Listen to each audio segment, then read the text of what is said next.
It's 6 o'clock. Yep, you're all set. All righty. 59. So good evening, everyone. Welcome to the Town of Rutland Select Board meeting. It's 6 o'clock on Tuesday, June 16th, 2026. We have Kurt Hathaway, Mary Ashcroft, Matt Getty, and Sharon Russell. Joe DiNardo called me before and said he was not going to be able to make it. So just keep in mind that we're down one. So all of those tight votes that we always do. Okay, please rise and join me for the Pledge of Allegiance. Pledge allegiance to the flag of the United States of America, and to the republic for which it stands, one nation, under God, indivisible, with liberty and justice for all.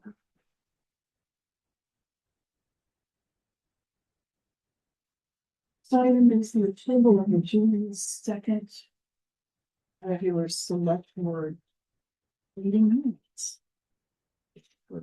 Motion has been made to approve, seconded by Sharon. We were all here. I do have one change. It's on page 3. As C7, we were in the discussion of the municipal impact questionnaire. And it wasn't clear there. We had talked about 3 years of payments for the police departments. That is in 6. And then item 7, the committee had discussed 5 years. And there should be a sentence that said, those present agreed on 5 years at $125 a year. And that's the only change I have. Is that acceptable to the maker and seconder? Yes. Yes. Okay, any other additions, deletions, or corrections? Not all in favor of approving the minutes as amended, please say aye. Aye. Aye, motion carries 4-0. We're gonna be doing this a bit, I yeah. gotta get up tonight. Okay. Orders are on Joe's desk. I'm guessing everybody has seen them. Is there a motion to approve? So move. Second. Motion's made and seconded to approve the orders. Any questions or comments about any of them? If not, all in favor, please say aye. Aye. Aye. Motion carries 4-0. Are there any board member announcements? No. Update from the select board chair, just a few things. First, remember that our last select board meeting of the fiscal year is 2 weeks away on the 30th of June.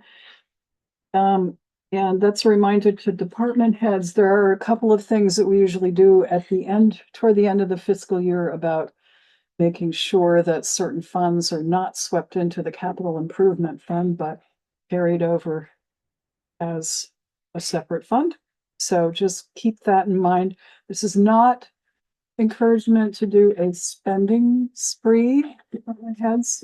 We can't. Carrie's not on yet, but We're done. this is We're the done. last, this is This the is last it. payment of the fiscal year. Oh, it's the last So- payment. That's right. Yeah. Okay. This is 52 of 52. Okay. So too bad you guys missed it if you didn't get it today. Maybe we did. Oh, you think.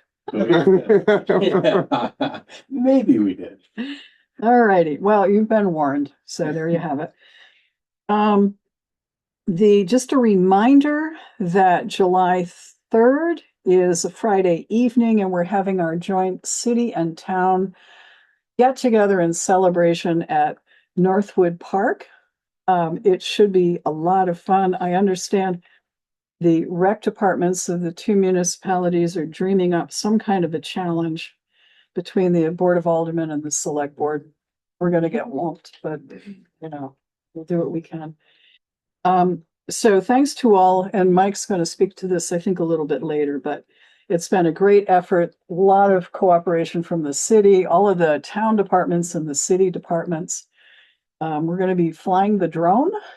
And Rooster, our police canine, is going to take on, I think, the city's. Okay. Okay. That's something pretty sure we can win. Pretty sure Jimmy's got that. Okay. Who are we planting the drugs on? It's a secret. Yeah. Line him up with a speed car too. Just a reminder to select board members and any JPs justices of the peace, not you, John Paul. Any JPs who are listening in, there is a Board of Civil Authority meeting tomorrow at 2:00. We're all members of it, and Kari is working really hard to get a quorum. So please, if you possibly can at 2, either Zoom in or come on over. Scholarships. The town of Rutland gave out 7 scholarships, and I went around to high school graduations and haven't done one of those in a while. West Rutland, MSJ, and Rutland High School. Great group of kids, very proud of the graduates of Rutland Town School, and now we're seeing them move on into careers. So I wish them all well. Okay. Questions from the floor, public comments. We do have a brief, I looked right at you and I said the word brief, appearance, but I say that to everyone. Dave Walk would like to address us, and then I think you're here to find out what some of the issues are that the select board is confronting. So if you'd like to come up and visit Sure. for a minute. By the way, we often have candidates come through. So if you know someone or someone approaches you and says, hey, can I come talk to the select board some evening? The answer is yes. It's usually about 5 minutes. They're welcome to then stay and listen to what's going on. And if you could let either Bill or me know in advance, it just makes the meeting flow smoother. So you're on. Thank you. I'm Dave Walk. I know all of you. We were in school together, weren't we? Sort of. And I'm also a Rutland Town voter, taxpayer. Very happily so. We love the way the town is run. And as I went out the door, my wife said, tell them that we really need a dog park at Northwood. So I did that, okay? And I said, well, if you suggest it, you're going to have to do it. That's the way it goes. Pretty much. Pretty much. Minutes reflects. Committee members. Volunteer. Yeah. You would. At any rate, I'm an independent candidate for Senate. I hope to return there 38 years after I was elected the first time. And the reason I'm here is not to give a speech, but to listen and learn. And I'm making my way across the county to talk with select boards and town managers and the folks in Rutland City as well. And my purpose is this. I know a little bit about the judiciary and maybe a little bit less about education over the years, but there's a lot that I don't know in the intervening 38 years since I served in the Senate. So basically, I'm here to listen and learn, no speech. The question is, and it's not just for you, it's for the folks in the audience. If you were in the Senate, what would be the first thing you would do? What needs to change legislatively? And the floor is open.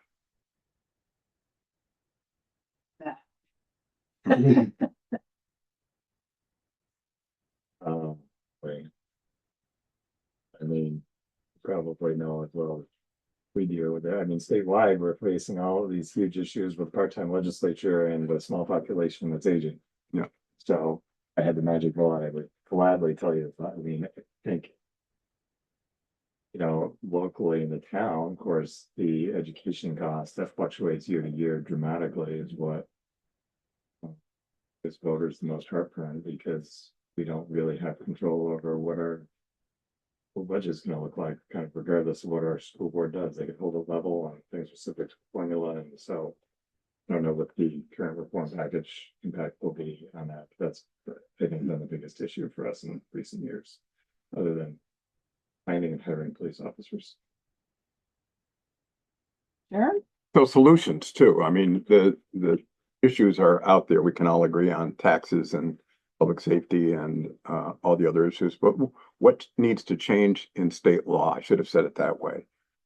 Be I understood the perfectly, question, but I don't know the answer. my concern. Yeah. Is hiring a police force, because we don't always back our police.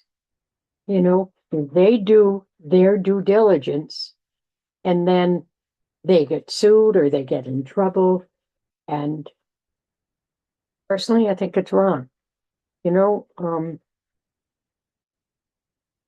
I talked to our former chief. I said, if you had it to do it again, would you do it again? No. Talked to Nick Ruggiero, who Nick was the head of the Vermont State Police. He's a cousin. Everyone is now. Anyways, and Nick said, Former student of mine, though. Nick was, or the other Yeah. one, yeah. But that's my concern is that I don't feel that they're given the backing. So therefore you don't have people applying. Everybody's short-staffed with police officers. I think that has to change. Are you talking about catch and release? Yeah. Yeah. So, sure. I really think we need to work on consolidating these school districts. I don't know if you do it by county or really if you look nationwide, there's school districts. There's school districts in this country that have more students than the entire state of Vermont. So maybe you just do away with school districts and you move that to a state level. Because essentially what it is, you got too many chiefs and not enough Indians, and you're paying out all this money for all these superintendents that aren't educating children, and it's costing a lot of money. And that's where you see a lot of the headache and a lot of the expense in our school systems are to all these administrative positions that aren't teaching people. So I think, definitely how to consolidate those school districts and also how to get our schools back our schools need to come back into control of our town, of the townspeople. Because right now, I mean, our town school, it says Rutland Town on the front, but it might as well say state of Vermont on it because we have no control over it all. So really the state kind of has to start getting out of our schools and let us teach our children. And then the other thing is this new Act 250 reform that's coming through, they said it was to make development easier and they did nothing but make it more difficult. And if we want to get the state out of the hole that it's in, we're going to have to build some things and get some housing and get some industry into the state because we can't survive off skiing. We can't be a tourist state. That only brings in minimum wage jobs. You got all your waitresses and I mean, they can make good money, but it's still not steady professional income like General Electric or Omnia or IBM. So the state really has to find a way to start pivoting from this tourist economy more towards a little bit more of an industrial economy to hold a base. And the tourism's great, but you need base income to the state. You essentially need a GDP. You need to produce something in order to have good jobs here. So the state's really got to figure out how to move some of that regulation around and, get it done. But good luck to you. Well, I hear there's both issues everywhere. We've got to solve both. I can tell you that I was the governor's appointee on the school district, the redistricting task force last summer. At the first meeting, I talked about Hawaii, which is one school district, lower costs, better test scores. And for the same reason you mentioned, combining sort of the back office functions and saving a lot of money in administration. And it wasn't very popular. And our job was to come up with maps. And there was only one map that was suggested, and that was a map that was proposed by Senator Scott Beck, who was a Republican majority leader in the Senate, and myself.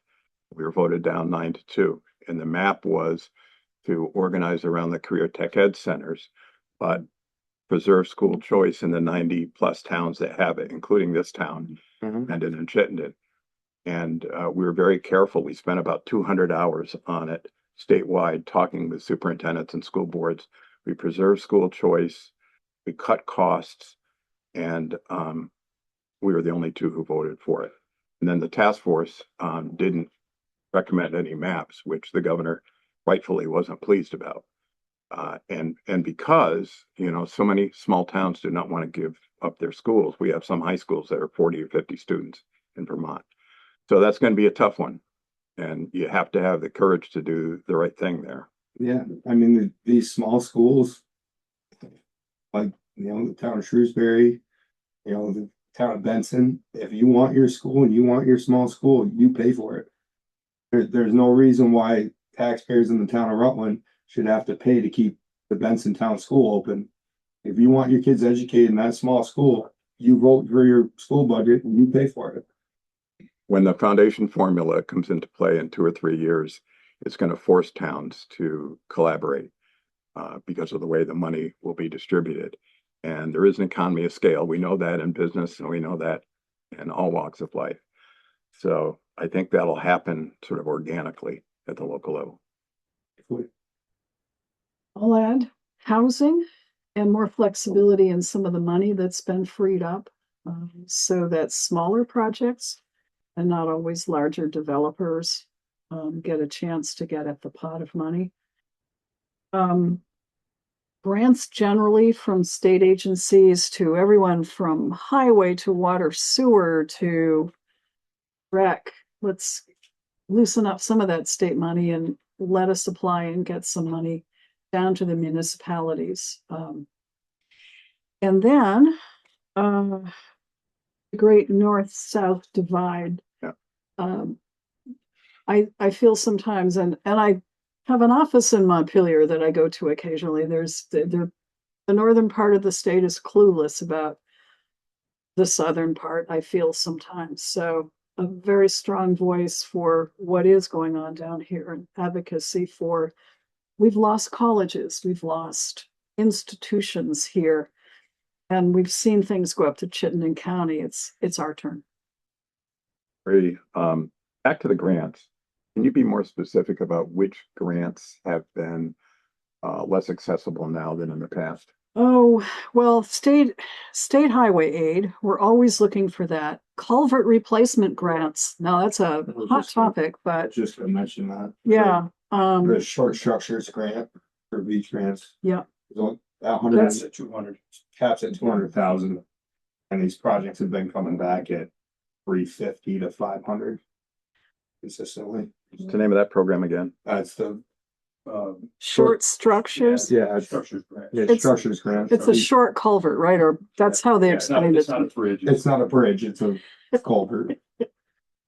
That's one that directly could get worked on Yeah. relatively soon. We looked into a few years back, some state forgivable loans that were made available, we thought, for addressing the 3-acre rule, helping towns, help local businesses address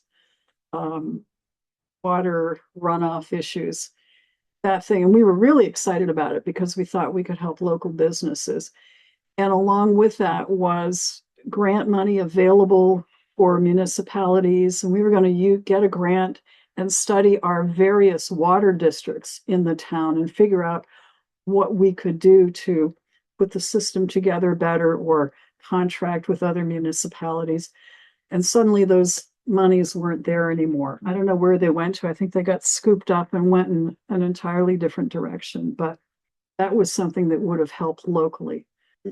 Love to have a list of those from the staff here. Okay. Focusing on that. Like specifically in town, we have a lot of fire districts that Yes. either don't have potable water or their potable water is going to be unclassified at some point and not be potable. And we're trying to find money to hook them to a municipal water system. But, you know, you're talking 5 to 15 million, depending on how extravagant we can go. And there's really no grant funding out there for any of that. That ties into development and housing. Mm-hmm. And speaking of housing, obviously for 40 years, I've been working with the homeless and the disenfranchised. And the mission operates with absolutely no money from the state, no money from the feds. But we do a good job. And all of these, I'm sorry, but all of these agencies that have their parties together, go up on the mountain, have big dinners and stuff. That's no chump change. And I don't think nonprofits should be using money to take the whole crew, maybe 120 people out to dinner up on the mountain when we need the money down here for the people that are really in need. We have an awful lot of veterans who serve their time, but they're damaged goods. And I mean, we started the first veteran shelter in this country was at the Open Door Mission. Was the mission ineligible for state money? No, except that we have to do what they want us to do with that money. And some of it to me does not feel like, I mean, if I'm giving to an agency, and I'm sure the rest of you want to know that money's going for food, shelter, clothing, and helping them find jobs. That's what we're tasked to do. So, when Tony Morgan ran that department, it ran well. I can't say it's ran well enough. Which department are you? Well, it just deals with the homeless and the poor, and it's not the same anymore. Under the Agency of Human Services. Correct. Yeah, we had quite a time with the Cortina and housing the homeless here. The people came down, the homeless came down, but the services did not. Nor did some of the housing that was needed. So we're still dealing with that. But Matt's been trying really hard to get a word in. So I'll let him do the wrap up. Adding to the list of big issues, obviously the cost and access to healthcare. Yeah. And that goes hand in hand with both the education budget and town budget. I mean, I'm not sure there was sufficient recognition in this round of education reform and that discussion of the fact that, our school budgets are in large measure an insurance program, people, and now that cost is driving increase in these budgets, and we can't really scratch the surface of it here today, or I think there's a limited amount we can even do on the state level to address it. But that's something that's a huge burden for the town when we're doing budgets every year, the inflation in that, and then even just having actually being able to find a doctor in the state is ridiculous. And so, not sure that the Green Non-Care Board has been very effective. Maybe making some progress in getting UVM to make some changes here, but I suspect part of the answer may lie in, you can't have every hospital try to be all things to all people. I think there's probably going to be some specialization in order to bring down costs, similar to school problem. Got to have the courage. I think one quick thing the state could do to help health insurance is to open it up so we can buy from more insurance companies. You can only buy from two, and there's more than two health insurance companies in this country, and you can only buy from two. So the state created a monopoly, they can charge what they want. And this is not going bankrupt. So, Yeah. So with that marketplace. Okay, we should get on to other business. Thank you, Dave. Exactly what I was hoping. But when you think about it, and you have some solutions or statutory changes, I'm all ears. Okay. I'm gonna give you a call because I think of a suggestion. The little houses that people rent, and if they kept the rent up for 3 years, they could buy that little house. And you've eliminated families not having something. When somebody owns something, they have a greater feeling towards success. And that, oh my God, I'm the first person in my family to ever own a house. And I think it can be done. Mind sharing email address? Oh. I think I sent it on to you, didn't I? Yes. Okay, very good. Okay, we're gonna go down to action item A, board to meet with Tom Doty from GE Aerospace about the sewer allocation follow-up. And in our packet, is a bunch of math. So come on up. Thank you very much. I appreciate the opportunity to come and share the information with the board. So, I'll start and kind of walk through the letter that I've submitted in the 4 sections, but before I even get into that, I'll just explain our setup at GE is a little more complicated than most. You know, we're like a normal house or any household with a municipality, municipal meter, water meter. So we have water that enters our plant, it flows through a meter. All the water that comes through our plant goes through that meter. From there, it splits into 3 different categories in our plant. So one of them is domestic use. That's toilets, sinks, showers, everything that you think of in a, you know, in a normal house or a restaurant. And that goes straight out our drain, unmetered, and goes into our sewer system, into the collection system that flows through your pipes on the way to the Rutland City treatment plant. The second category, so we have the domestic category. The second category is what we call our process water. So that comes into the plant and that goes through different manufacturing processes where we use that water. Anywhere where it goes through a manufacturing process, it goes through we have an industrial wastewater pretreatment plant. So at that pretreatment plant, we treat that water. We remove any metals that are in the water. We have to meet all the stipulations of the state permit. Excuse me, we have a permit from the state that requires that we meet certain effluent characteristics. One of those is the amount of flow that is allowed to leave our plant. So we have a flow meter on that effluent from our process water. So we know how much water is leaving that plant and going into again, goes into the collection system, combines with the sanitary domestic flow that I talked about before. And that's what goes through your folks' pipes on the way to Rutland City. The third category, which makes things confusing, is what we call our deduct lines. And so those are water sources that flow to things, primarily our cooling towers. And so they flow to these cooling towers, which I'll explain what those are in a second, large pieces of equipment that are physically not connected to any drain that goes to a wastewater system at all. It essentially is water that comes into the plant that we buy from the city. That water evaporates, either evaporates or in some cases, any runoff that's on the roof. All of these are sources that are used on the roof, collects in roof drains, and then drains out to our stormwater system, which collects in a basin that's out behind our facility. So we have the water that comes into our plant. That splits into 3 different categories.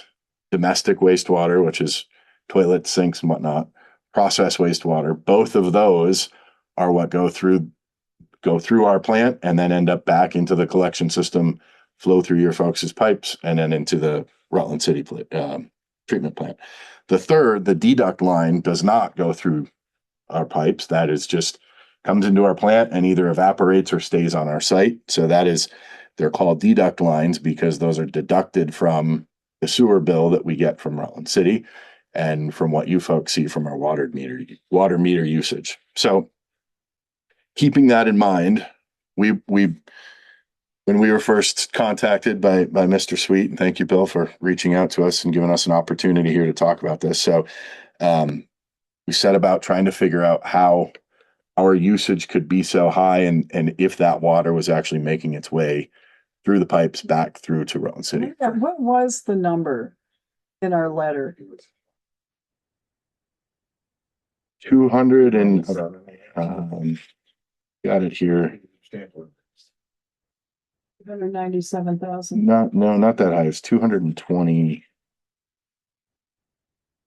It's in the letter here. Sorry. In a second.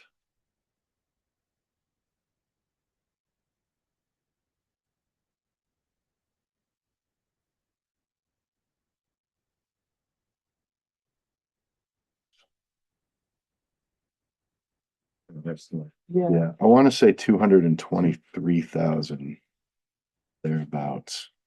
And that was 233. Looking at page. What section? okay. This is middle paragraph. Yes, there you go. Exactly. Allocation based on metered usage of 233,880 gallons. And what was your Was that your allocation or was that what? That exceeded the allocation that the town has provided us to be able to, for maximum value to flow through your pipes. Okay, and what was the actual allocation? The allocation of. Because I'm gonna do the math. 98,000 less. Based on I believe 177,000. Okay, 98,000 is what we're looking to make up. Okay, So, 98,000, yes.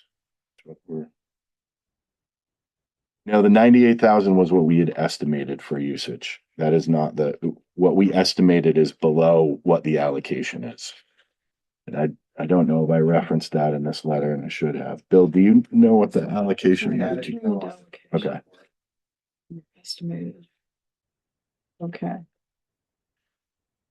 So in essence, the difference that we're looking at, it was about 70 to 80,000 gallons a day that we were trying to find. okay, That's a lot of water. Yeah. If that was a leak in our facility, it would be pretty evident that we would have a leak and we would see that water. Bill and I talked back and forth, and if it was, a couple of running toilets, leaky toilets or whatnot, again, our facility, we have a cleaning service that cleans our facility 3 shifts a day. Our maintenance crew is on to, our workforce would let us know if we had a toilet that ran. We have tankless toilets. They're the type that, that are plumbed in and basically a spring return on the valve. So it didn't feel like it was coming from our domestic use. If it was coming from our process use, we would have known that because we would have seen that as we meter what leaves our wastewater, our pre-treatment wastewater plant. All of that process water goes through that plant. We send those reports. I send those to Bill every month, and on the 15th, by the 15th of the following month, and we have the flow from every single day it's on there. And that flow meter is required by the state to be calibrated weekly. So we ensure we're confident in that flow number that leaves the plant. So that left us looking at water that must be unaccounted for somewhere that we're using. And so what we determined, and it took some investigation to find this, but what we determined, and that's kind of what I talk about here in section 1, is our cooling towers. So in the summer, our cooling towers are large evaporative that basically look like giant radiators, and they have water that runs down essentially a bunch of metal fins that as that water evaporates, there's a closed loop of cooling liquid that goes back to the plant, picks up heat, comes back up, and as it's exposed to those fins, that cool air, as that water evaporates, cools that liquid, and then that goes back down into our plant and cools our processes. So the liquid that goes in a closed loop goes down to the plant, essentially takes the heat from the plant, warms up, goes up to our cooling towers, discharges that heat through evaporating the water that's in those cooling towers, and then gets cooled off and goes back down through.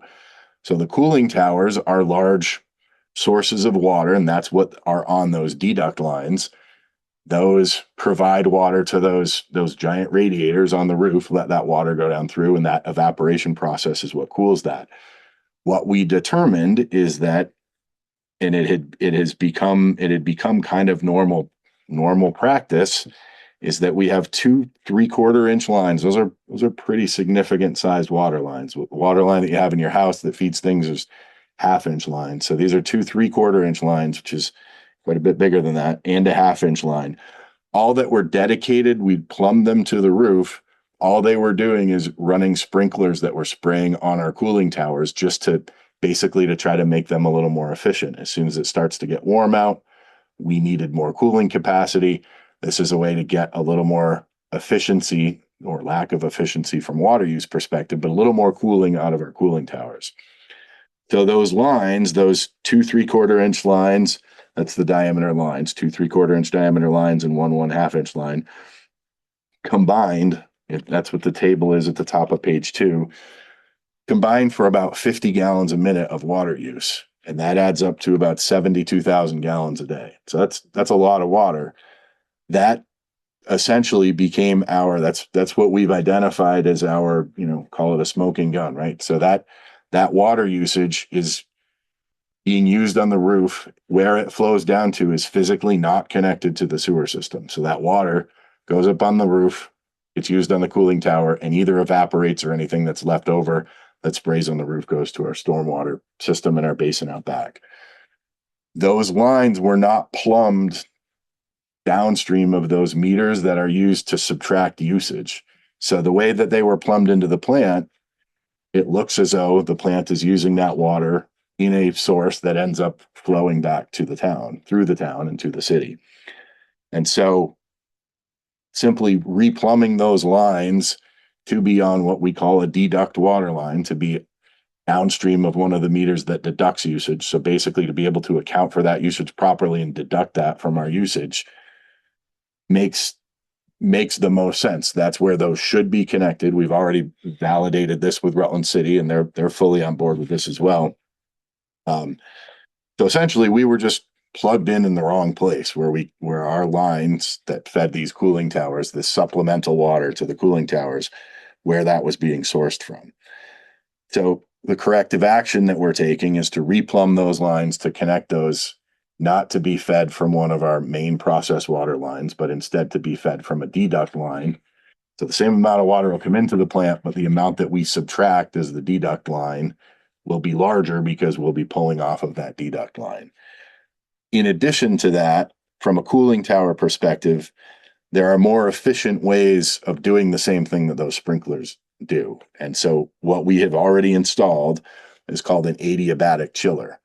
So that is essentially its own smaller chiller that operates on its own closed loop system that essentially does the same thing that those sprinklers are doing, but it's on a closed loop system. It's not water that's used once and then goes away. It's water that's collected and reused as chilled water. That system, and I talk about that in here, that system's already been installed.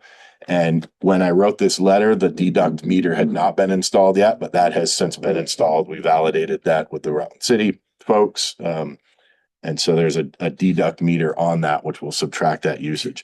Having that adiabatic chiller will vastly reduce the amount that we use those, supplemental lines, the 2 3/4 inch lines and the 1 1/2 inch line. We will still have those plumbed up there. Really, as much for anything else, it's just to clean the coils off every once in a while, just to have a hose up there. But again, we'll plumb those into that same deduct line so that we're not misaccounting for that. Basically, we're properly accounting for that to be deducted. That's really the biggest source that we found, and it's a significant amount of water. I will point out, I talk about a couple of other things in here. I talk about our scrubbers. What scrubbers are is systems that basically control the air. They remove any fumes of either acid or alkaline before the air is discharged. It's again permitted by the state. That water, there's a fair amount of water that evaporates through those. Unfortunately, we don't really have a way to meter that because the discharge, the water that comes in, some of it evaporates, some of it overflows and goes to our process wastewater. I only point that out because there's likely some evaporation that occurs there, but there isn't a way to easily capture that. So we sort of left that to the side. The next thing that I talk about is our lime pump seal flush water. So quick lesson on how pumps work. So a pump, in order to seal where the rotating parts of the pump are and the fixed parts of the pump, there has to be a seal in there for where that shaft rotates. Otherwise, that's where water would leak out of. Old pumps used to have packing that was like jute that was packed in place, and that was required to be wet as well. But newer mechanical seals are a lot easier to maintain. They're a lot more consistent. The drawback to them is that they use a little bit more water.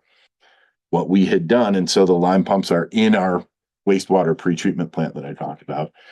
What we had done is plumb in a city line to that seal flush water, and then we put more water in than that pump needed, and then the discharge, the drain that comes out the other side of that seal, we just put into our wastewater plant. And it wasn't a lot of flow. It's about 2 gallons a minute. It's like if you leave your sink maybe 3/4 of the way on, that ran 24/7, 365.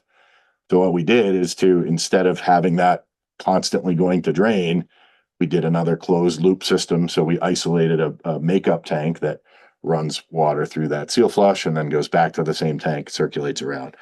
That we implemented towards the end of last year. That's going to save us a few thousand gallons a day as well. So that really was what we identified as the sources of where this discrepancy was from a water perspective. And try to go a little quicker through the rest of this. I do just want to make sure that it's understandable. There's a lot kind of thrown at everybody here. So the next section that we looked at was to calculate what our sewer discharge was. So that's how much water we estimate is leaving the plant and actually going through the pipes, not looking at the metered water that's coming in, not basing it on that, but basing it on two things. So I talked at the beginning, our metered flow comes in, it goes to one of three places. It goes to our process or domestic water, toilets and sinks. It goes to our process water, any manufacturing process that we have. And then the third is up on the roof, and that does not leave our facility. So looking at the first two, just the domestic usage and the process water usage. The process water usage is easy. Again, I mentioned before that I send those reports to the town and the city every month. So I was able to go back through for the month of 2025. That's the table that you see in the bottom of the second page. And that's our average daily flow through our process wastewater plant. The numbers bounce around a little bit, but by and large, it's about 100,000 gallons a day that leaves there. So take that 100,000 gallons a day, that's what's leaving our process. That's our process wastewater usage. The only other source of water that can leave our plant is our domestic usage. So we don't have a meter on every single toilet. So what I did was to go to the state's wastewater design rules. I was a consultant for 15 years before I started at GE. I did some work with the town on some projects here as well.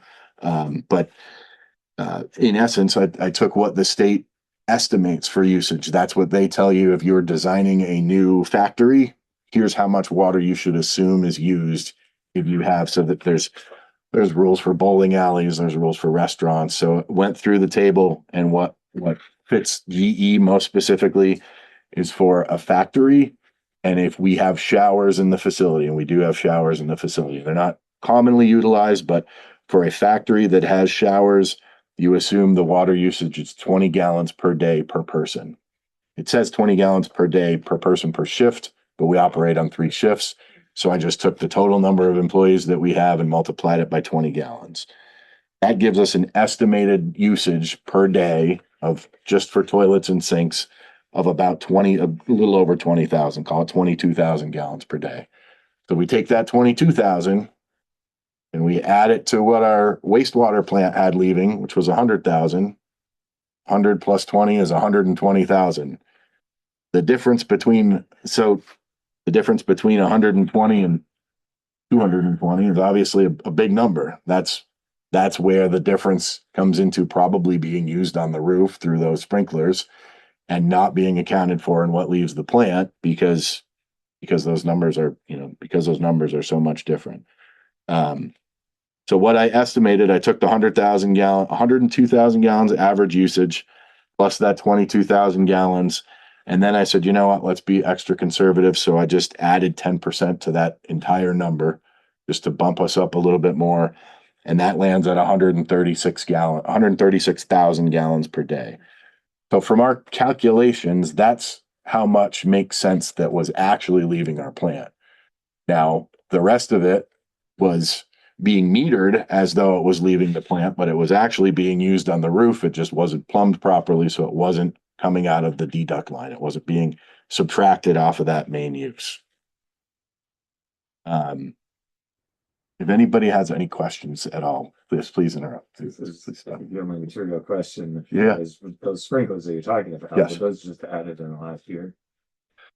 They were, I think, 2 of the 3 lines were added in the last year. We see usage go up every year in the summer and come down in the winter, which also correlates with using it on the roof. But those, I believe that the second 3/4 inch line and the other 1/2 inch line were added in the last year.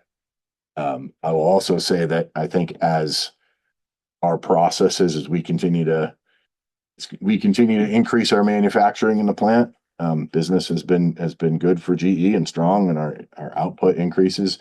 That increases our cooling requirements. So I think even where the line was there before, we weren't using the sprinkler as much because we didn't need as much cooling capacity. As our production increases, as our number of employees increase, and our employees on off shifts, and our production goes up across all 3 shifts. As that happens, we need more cooling capacity, and if the cooling tower is not keeping up, I think those lines also get left on more frequently. So, a combination of both. There was a line there. We added additional lines. We also use those lines more frequently. Did you Sorry. run your calculations by the city?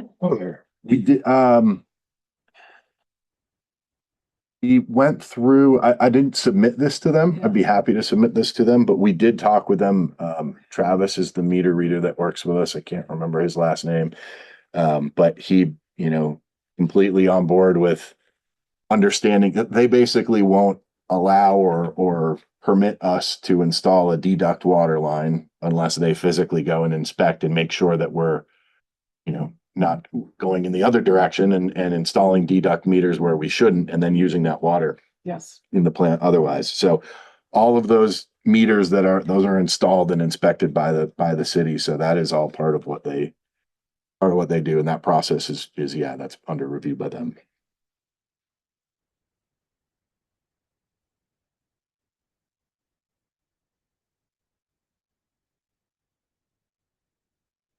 The third section that I talked about, and we're still working on getting this dialed. I talked about anticipate completing calibration by July 1st. So that is, we said, okay, all of this is to determine how much water is leaving the plant and going through the sewer pipes, right? So we said, let's put a meter in the last manhole on our property that is downstream of where everything comes together and actually measure how much is leaving. That'll give us a great representation of how much leaves the property. It's been a little bit more of an effort than we expected. We actually started to do this the installation was just completed recently, but we're still working to calibrate. There was previously, before my time at GE, there was the same type of meter there, and we used to meter that flow frequently. We anticipated that the electrical that meter had since been removed, the old one. We had anticipated that the electrical that was run to that manhole, we'd be able to reuse that, or at least reuse the conduit. We couldn't. So it ended up turning into a bit more of a project than we anticipated. I only bring that up just to let everybody know that, we do take that seriously. That was not a small investment on GE's behalf to go and install that water meter. And I did send to Bill a couple of pictures of after the trench had been dug for the electrical conduit. And so we've got that in. We're still working on getting the readings to kind of balance out. They were sort of all over the place, and we're still working with it's John Chaplin. You guys probably work with him too for some of your instrumentation stuff. So we will have that. That will be a good source of data for us as well. Now I know that the town ordinance is not written around metered data on the effluent that's leaving. It's written around what the metered water usage is, and I understand that. But this will be a good truth check and a way for us to understand that, those numbers should correlate pretty closely. If they don't, I think we can continue to do some research or find things in the future. I'm confident that what we have identified here is exactly what the issue was. And then the fourth section that I talked about is really just talking about that adiabatic chiller that I mentioned. So that largely replaces what we were doing with those 2 3/4 inch and 1/2 inch lines. That adiabatic chiller is going to be able to cool those cooling towers, give them a little more efficiency, a little more cooling capacity, essentially, in a closed loop system without water use, without as much water use anyway. And it is installed on a line that is on a deduct water line. So it'll be accounted for properly. The last thing I'll mention in that section 4 is just our metered water use. So as soon as we were made aware of the situation, starting on March 6th, we started taking our own water meter readings. So that's water coming into the plant, right at the head of the plant. That's where, before it splits to all 3 of those uses that I talked about before, that's all the water that we get coming into the plant. So from March 6th until May 15th, and it only stopped on May 15th because we had the data that I needed to get to submit this. We've continued to track that data. Over that time, the total water use coming into the plant was 120,000 gallons a day. And that, over the course of a couple of months, We did validate that number with the city as well. Tyler did come out a couple of times beyond their normal meter reads to help us with this situation and figure out where our deduct meters should go as well. And so essentially what that's telling us is that if we don't have we don't have anywhere near 230,000 gallons of water a day coming into the plant, we certainly can't have that much leaving the plant. So the metered usage over that time period is 120,000 gallons a day, well below what the allocation is from the town, and more in line with what the estimate was that we sort of calculated based on our metered flow leaving our wastewater facility and then the domestic use. So is that Surprises me surprises you because because this is water coming in. Mhm. Why was the city up so high with the 200 and, in 2025? yeah, So part of that is because those cooling towers, Yeah. when we need that cooling capacity, is in the warmer months. This metered usage Oh, was from March to May, March. so Okay, gotcha. we aren't as warm then. We still have processes in the plant that require cooling, but not to the extent that it happens in Okay, the summer. so our water sewer, well, I'm looking partially at Kurt because he knows some of this stuff, but also at Bill. Yep. We've looked at these numbers as well. You're the one who wrote that letter. Yeah. Yeah. So the calculations for last year were like I said, 233 gallons a day, which was just way over what they normally done. They have 171,000 gallon a day allocation. That's what they've had. Okay, And his numbers of 120 bring it back to essentially what they historically have been. So this looks good to me. And Tom and I talked several times in the past few months about this. So it seems that was a plumbing issue that they've corrected. So it makes sense. Yeah. The 171 allocation, that's water or sewer? it's their sewer The allocation. sewer allocation, okay. But it's a calculation of their water usage. So we Yeah. take their consumed cubic feet and we do some calculations to it and come up with their gallons per day. Okay. Now I know Kurt probably has questions. I'm satisfied. Okay. That all makes sense. Yeah.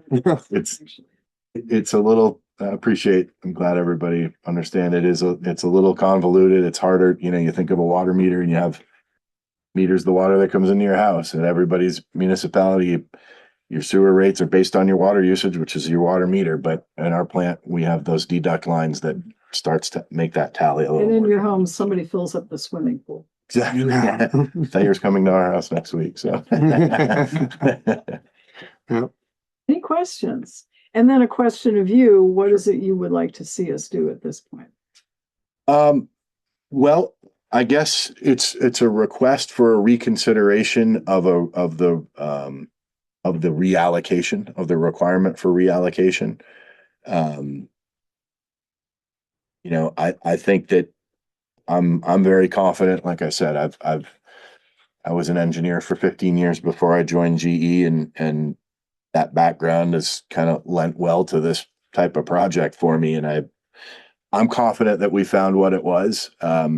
If we had that much water, if we're losing 70 or 80,000 gallons of water a day in the plant, and it wasn't going through that, and it wasn't going to our wastewater plant, we'd talk about swimming pools. We'd have swimming pools all over in GE. It'd be a lot of water on the floor.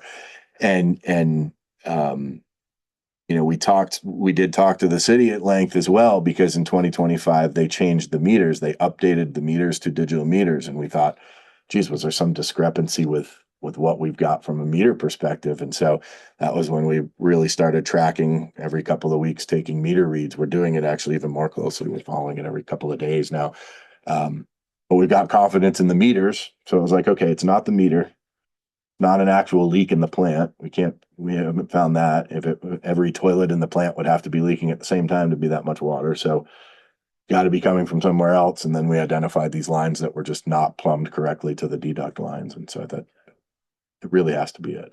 There's no such thing as a former engineer, is there? He's like a former lawyer. My coworkers and my wife would agree with you. There's a certain linear track to thinking that, You know, yeah. the engineers are going to die and. He's my boss, but it's right.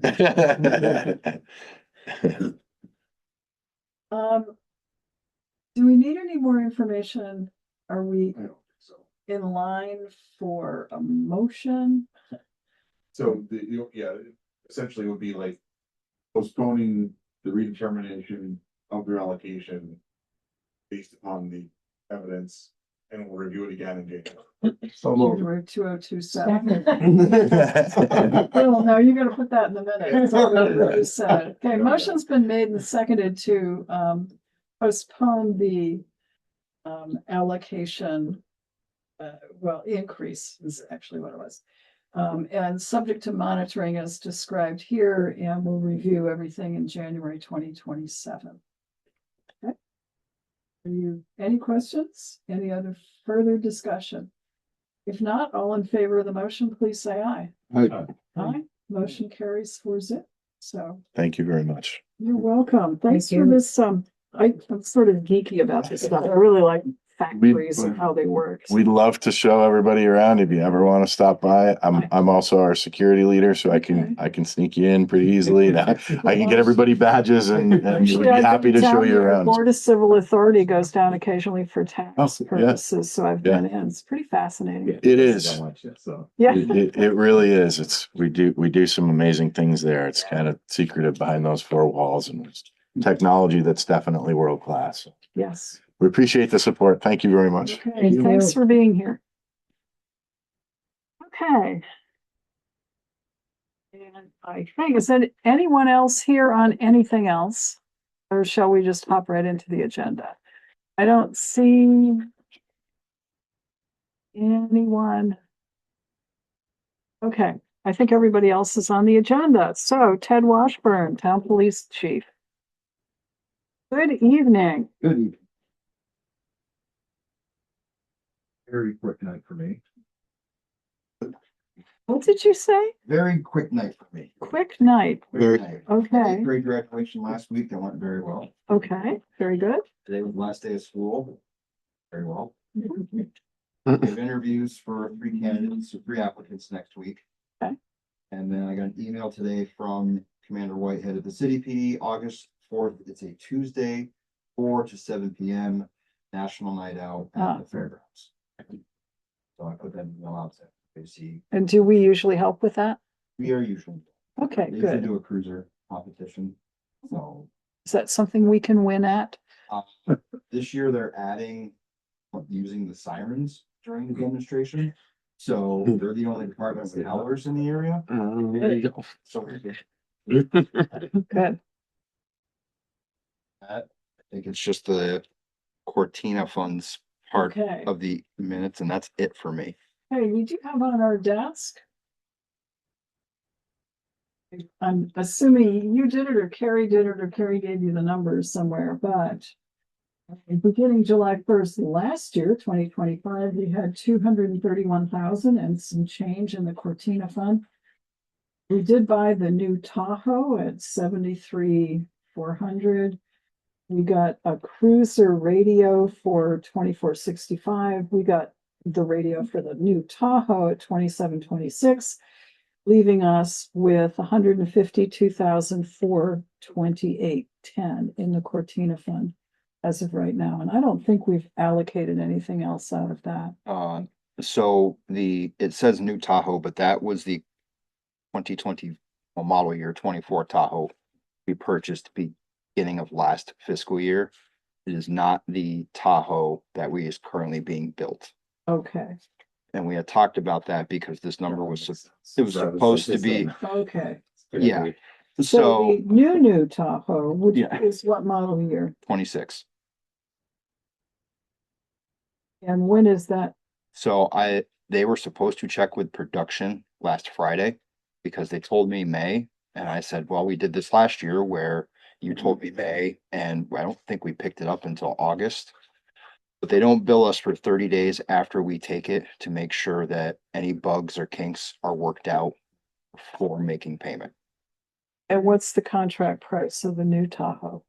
It was, I don't have the quote in front of me. It was, I think, $5,000 over, I think it was around 78,000.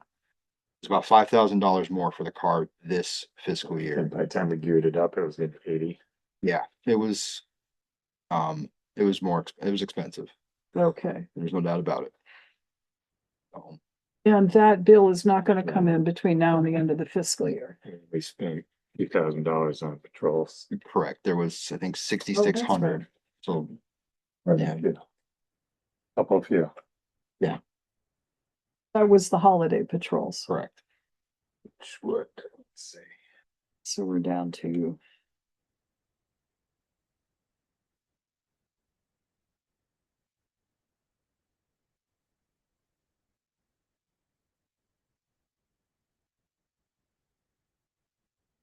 What did you get from? I got a 148, 428. If you just take straight 6,600 off for patrols, is that what you were doing? No, Oh, okay, well, I started with 152. I Yeah. subtracted 80 grand and then another Oh. 6,600. well, we're not gonna use the 80 grand until after the cruiser comes in, so I was just Yeah, looking I at. was just trying to reconcile with the number that I had in my head with how much we have. Okay, so, I thought we had discussed when it was budget time, we had around 60 to 50 left because we were factoring in the new Tahoe. so we have 58 and we take 80, we're still gonna have about 160 So, or so, about 60 or 70 left. so the issue becomes much. So we voted to spend it on these things, but then we have to look at our actual police fund budget. Which we are.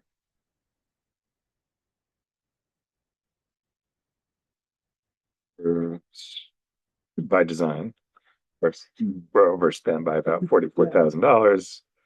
Not quite to the end. So we don't necessarily though want to say that we're gonna use this much.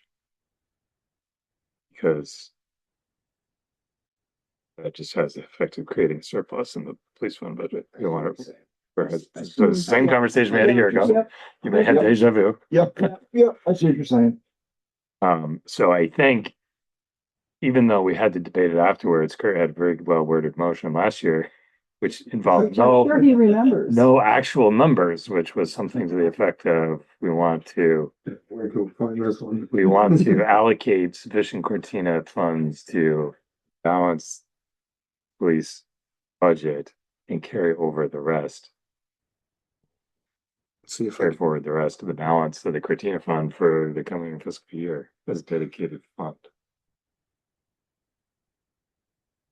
Sounds like a So pretty- I was gonna say, is that what I said? Yeah. If somebody seconds it, we can debate an amendment. Yeah, no, I'd second it then. I was just gonna see if I could pull up the old minutes online. Karen's joined us, so maybe she'll want to wait. Thank you. Thank you. Cause if it worked last year, we might as well do it again this year. After action, what was meant by it, but flexible enough to. Yeah, loose is all right, yeah. So it sounds like the motion is to allocate additional Cortina funds to balance the police budget at the end of the fiscal year. And then, that's two parts, and then the rest of it is to carry over the remaining Cortina funds as a separate fund. Beginning in the next fiscal year. So. There's a second, then I'll comment on it further, if not, Is- somebody else. Oh, can give it a shot. I say, was there part two? Yeah. Second part two. Okay, I'm still trying to find what I said last year. So the idea here again would be that even though we have said, you know, we can fund these various items. For $78,000 or so. We may not have to use that, but actually, not, in fact, more than that, we include patrol. So we've authorized all these expenditures Right. out of Cortina fund, but because we may have savings elsewhere in the budget, vacancy savings and so forth. We may not have to actually use that much out of Cortina. If we don't have to, then we don't want to. Right. We want to preserve it.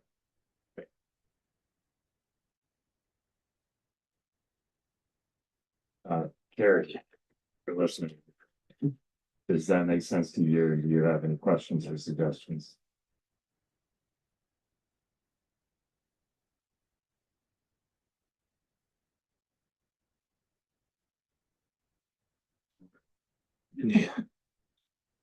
Okay. All right, so we have a motion. I think that it worked pretty well last year. And just in case, well, we do have one more meeting before the end of the fiscal year if we need to correct anything. But this sounds fine to me. Is there any further discussion? Okay, all in favor of the two-part motion concerning use of Cortina funds, please say aye. All right. Aye. Motion carries 4-0. So thank you. By the time you get to the next meeting, you'll know exactly what that number is. Since it's the end of this. Well, Maybe. maybe what I don't know what happens with interest in that. I've never been really clear, but there could be interest. I'm saying what the overage will be in the budget. Oh, what the overage is will be closer. Yeah, but that will be the last. This is the last authorizing payments out of it, so we should be pretty close. But, you know, Kari, past practice, until we actually, she sits down with the auditor and then the finance committee takes a look. I mean, that's still, numbers are not totally set in cement until go through that process at the end. Conversation last year was almost the same. So they're talking about waiting for a new cruiser and the motion to carry over balance. Yeah, There it is. Here we are. excellent, excellent. Well, so Yeah. And we thought we were making progress here. Okay. Anything else for our town police chief? Let me ask while you're here. Action item B is the board to review the draft Walmart Act 250 municipal impact questionnaire. And since the police department was considerable part of that, let's take that up now. I notice Attorney Grake is on the phone, so we don't want to keep him here too long. He needs to go out and mow his lawn. Thank you, Madam Chair. Yes.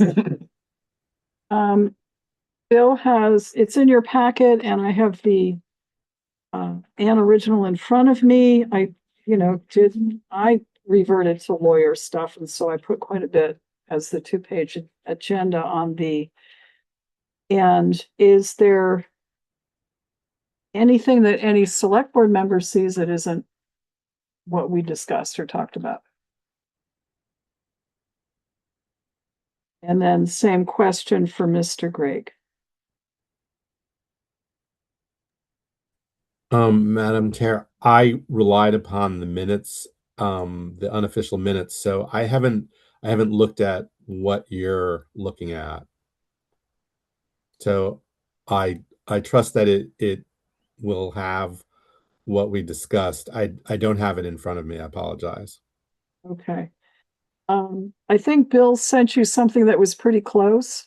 Yeah, he had the draft from the Yeah, draft, yeah. Okay. Okay. And I do did we review say- that. I did Okay. review that draft. Yes.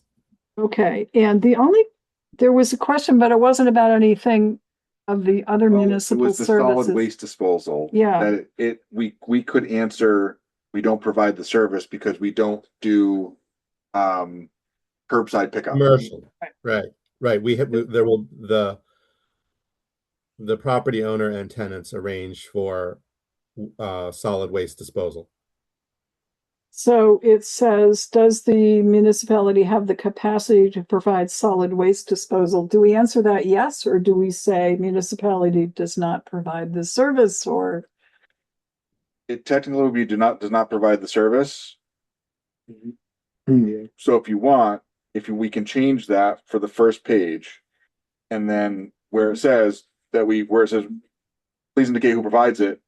We could just add it in that, we see for that specifically, you can say applicant has contracted for private service, and then see attached for the remainder of it. All right, you know what? Because I want to get this thing signed. Do you mind if we do a little bit of handwriting in here, David?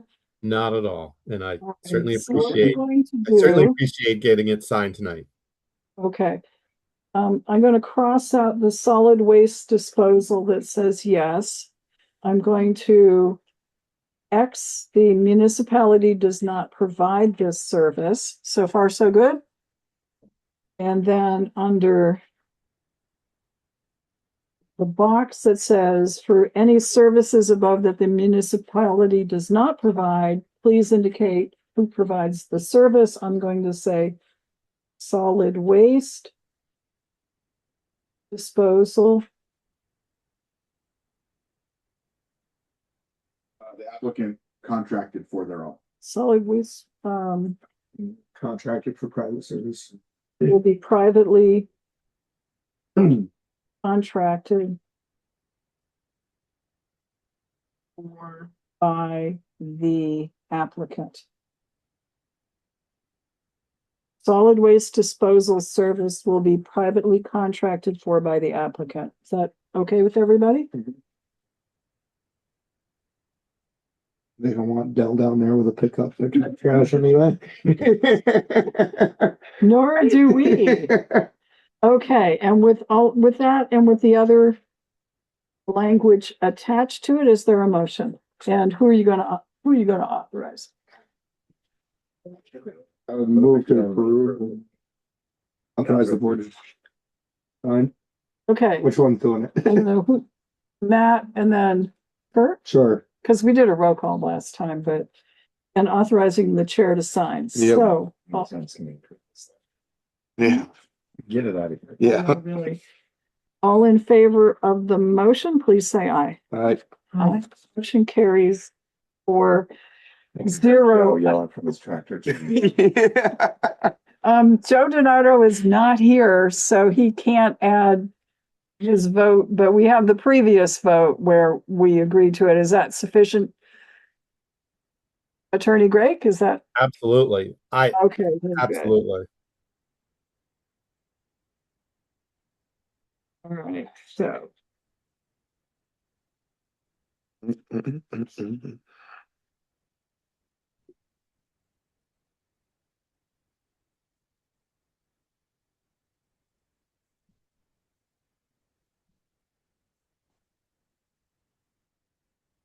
okay. I have signed it and it's in the pink folder. And so if possible, if that could be scanned PDF'd and sent to me and Abby Shalou and Aaron Brondike, that would be great, because we will then file it as an exhibit. You can mail me the original, you can keep the original, but for purposes of completing the Act 250 application, I can do that once I have it, just as an attachment on email, if that's okay with Bill. All set, Bill? Sure. Thumbs up from Bill. They'll take care of it. Okay. Great. Thank you very much. Have a good evening. Hey, Thanks. thank you, David. Take care. All right. So there. I think anything else for our police chief? Nope. Okay. I think that was longer than he wanted to be anyway. Well, it was his fault for saying it was going to be really short. Yeah. Okay, Dave Sears, Town Road Commissioner.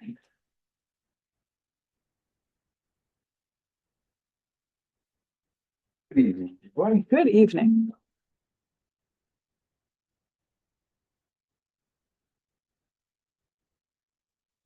Spent most of the last 2 weeks getting the fire station ready for paving, which happened today. Center Rutland should be black and happy.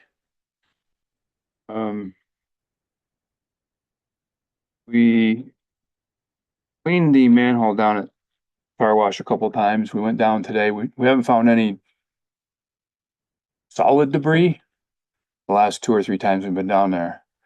So we went down today with the water trailer and we flushed the manhole by Route 7, cleaned that really well. There was quite a bit of mud and stuff in there.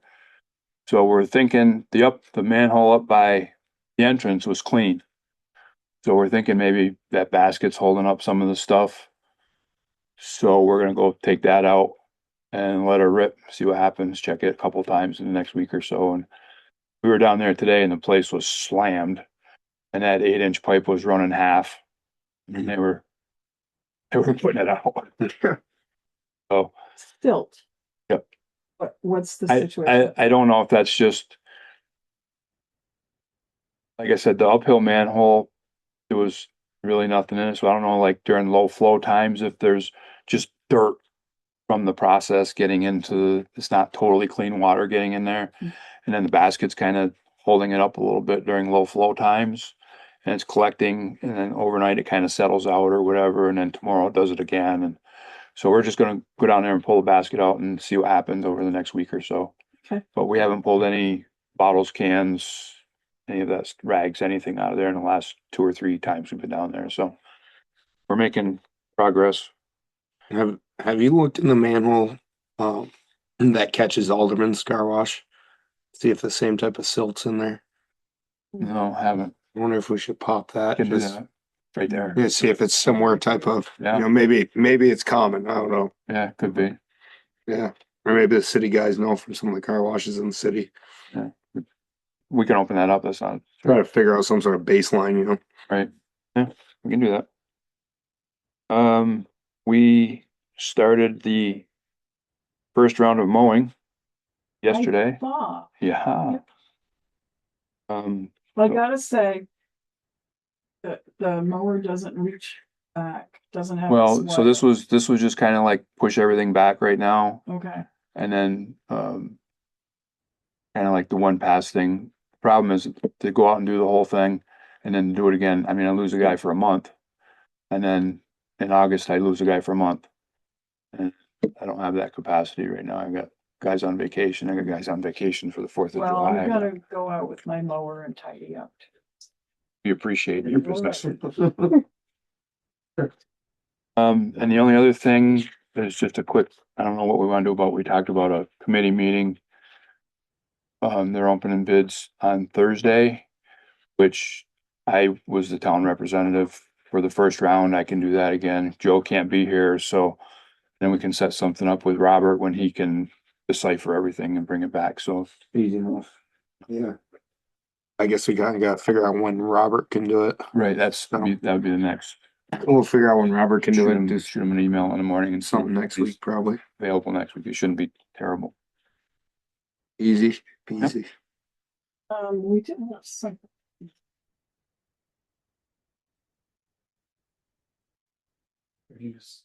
Oh, yeah, there's a letter from Otter Creek Engineering concerning the short use path, the engineering review and compliance action letter. I would handle that at the committee meeting Okay, when so Robert's that here. needs to go there first. Yeah. Okay. To highway.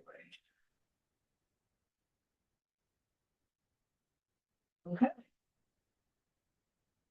Highway, would you please also look at when the town crews may be available to help start helping with the pocket park walkway to the edge, because we were gonna tap you folks to do that after we see. There is a preliminary plan done by Robert Clark. That's the first step. We will be working with him and then doing another. And we can talk to him at the committee meeting about that also. Okay. Good. Cause that's, the preliminary plan shows the guardrail all being moved. Mhm. It took me a year to get guardrail fixed. So, Just saying. well, we're also, Barbara Noyes Pulling and I were also trying to get a time when we could sit down with him about this preliminary, so we probably should be including you. Mhm. Because it does affect some of your work and probably budget. Most likely. Yes. Alrighty. Questions for our town road commissioner?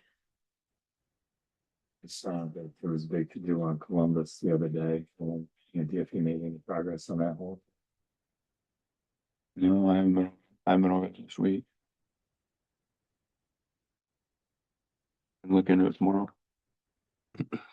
He gets there, he gets it done before Will gets there. That's. Yes. Okay. If there is nothing else, thank you very much. You're welcome. You guys have a good night. Thank you too. Before Ted leaves, we do have a third-class liquor license.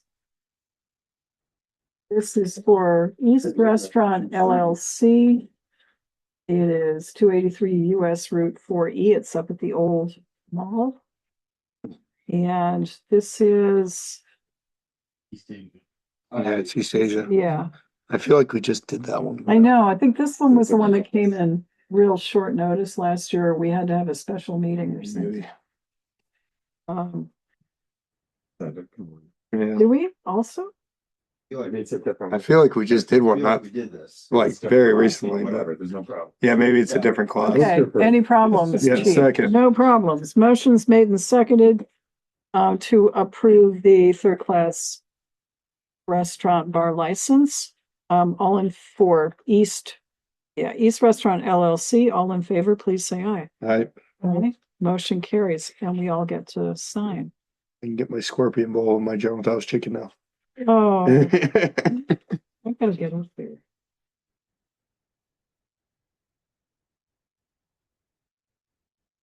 Thank you for a scorpion bowl. Yeah, I mean, I like them. they get you where you need to go.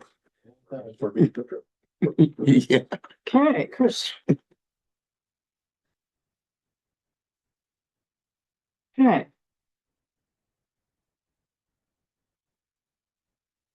So who's next? Chris Clark, Town Fire Chief.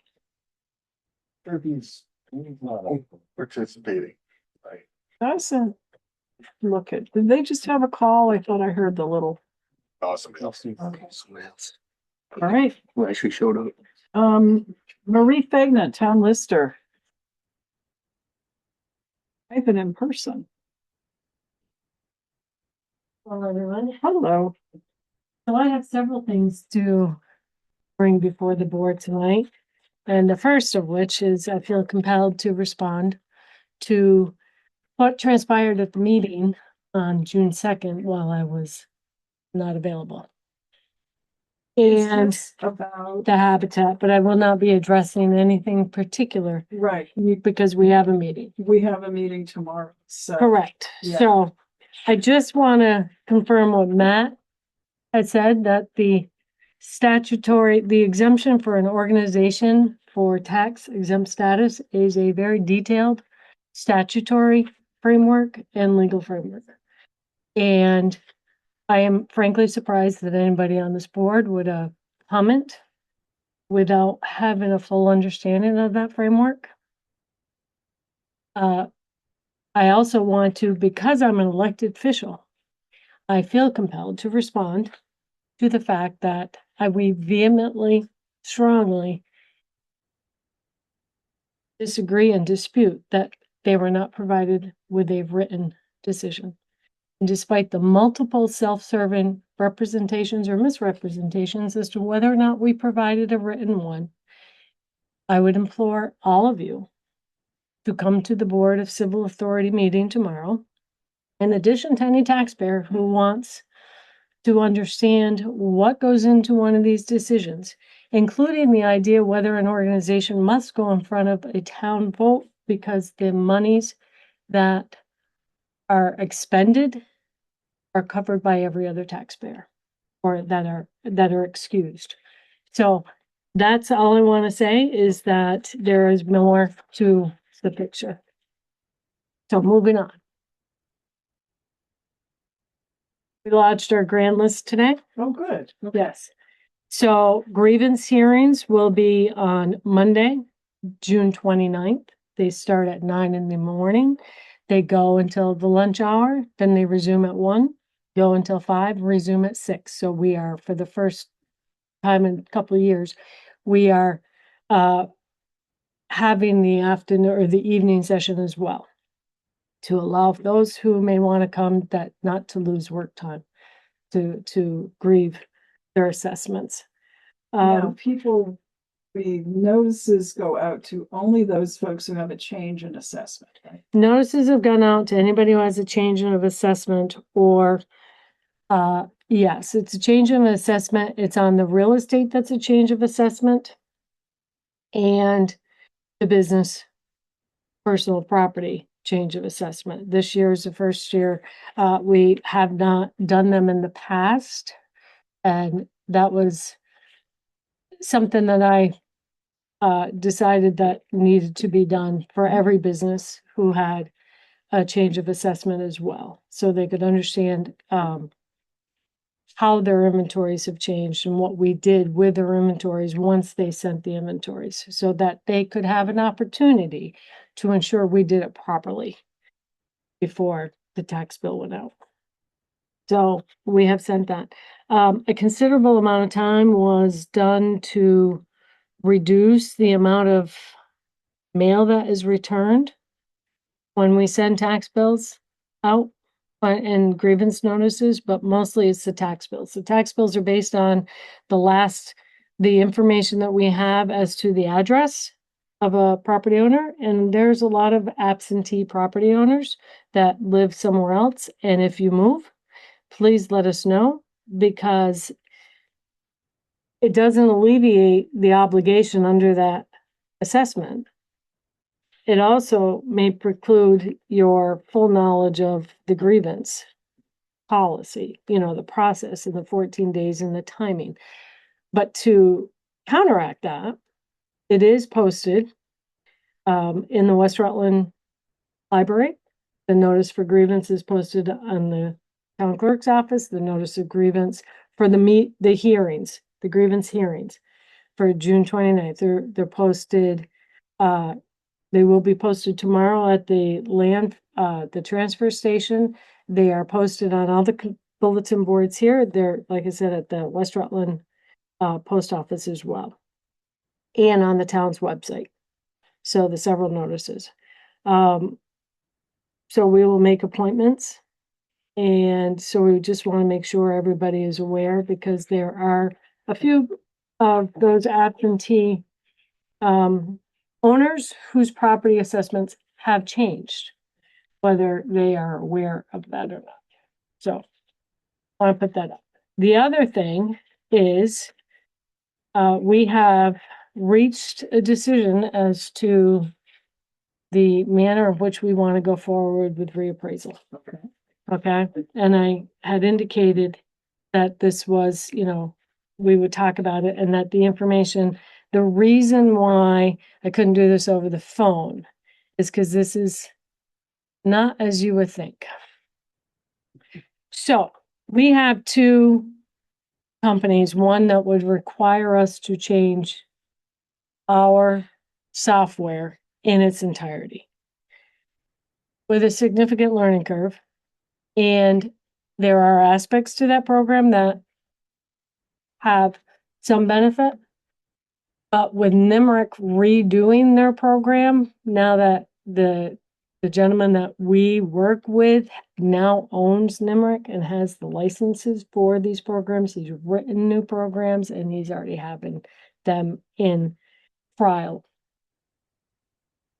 We have the initial agreement or contract that came from New England Municipal Consultants, Brian Silvestri's firm, whom we have been talking about to potentially change to the Patriot. And I just want to bring you back to hearken as to how that came about, is when the property valuation, the Department of Property Valuation made recommendations for the legislature as to how they could revamp this whole tax appraisal system. And one of the recommendations was a statewide assessment program.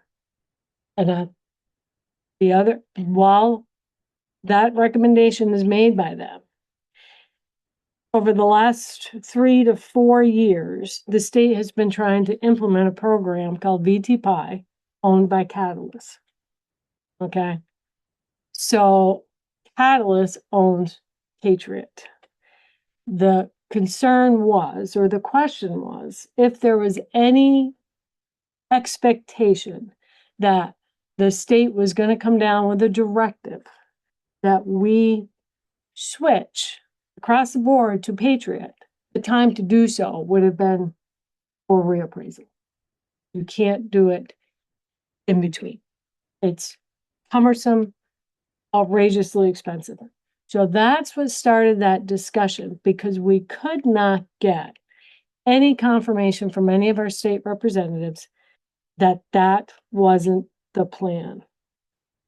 We have since gotten that confirmation that they know they can't make that change. So, with that, and I told you that Nimerick called us and we invited him in to show us the program. They have both given us proposals. Now, Nimerick, our Patriots, or New England Municipal, was based on a proposal that we convert. And I just have my notes. Their proposal is enticing. It's $227,000 to do an appraisal that starts 2029 and ends in 2031. 2031. I mean, excuse me. Yes. No, 2027 and ends in 29. Excuse me, I misspoke. So that does seem doable. However, we're not recommending that we go with them. We recommend that we go with Nimerick. Their bid is $229,000. So it's a $2,000 difference, $2,000 more. They do not start until 2029 and they end in 2031. So there's also a 2-year delay. So that you go, how do we justify that 2-year delay to get the reappraisal done by 2031? That is a concern, which led to multiple discussions with our DA. Back in 2024, when I started this job, one of the things that we have to do in order to lodge a grand list is confirm all the inactive parcels and all the exempt parcels and everything every year. And when doing that work, I noticed some interesting issues in our ongoing process that are not addressed in the last reappraisal, don't know where they came from, and was under the impression that at the time that we would have to wait to reappraisal to correct this. So I've been keeping a list for the last 3 years of issues. Given that we want to delay the start, I specifically queried the state as to whether or not I can go ahead and correct these in advance. The concern is that many of these properties, there's no market analysis to support some of these practices.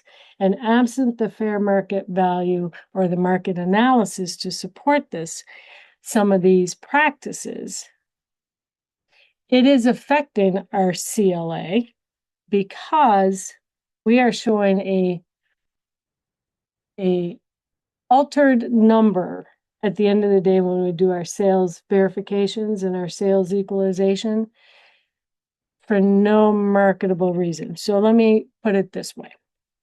Let me give you examples. Every trailer that is mobile home unlanded in this town is people pay property taxes on while they live there. And they own it. The minute they convey that trailer or that mobile home back to the landowner, it's fallen off our tax rolls Completely. completely. Every single one of them. No rhyme, no reason. My initial question was, is this voted? Are these issues that are voted? So that's the thing. So I've done the look. I can't find, there's nothing in the lister's office that guides us as to where some of these, I think it just has fallen off. The other thing is there are developments that have people who have a septic lot. When I say a septic lot, they own property across the street, or they own the adjoining land in which their septic system is on. That septic lot is not assessed. It is inactive, not captured in any way, means, or form. My first response was, how is that fair to somebody who has 3-4 acres of property and has a septic system on that property? That septic system acreage is not carved out of their assessment. So we're going to change the mobile home unlanded. We're going to change the septic lots that are dropped off. And when I say we're going to change, we have means of being able to check and make sure we capture and redo those assessments for everyone who is affected by it. Another example is we have properties for whatever reason. Now, we can all agree that on a fair market evaluation or a marketability analysis, you can see when a house is overbuilt for a neighborhood. For example, putting a 4,000 square foot home in the middle of State Street in Rutland, you could probably make the argument that they'll never recover their investment in that property.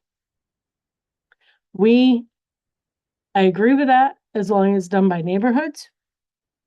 We have properties who are getting $60,000, $70,000 assessment reductions for the size of their basement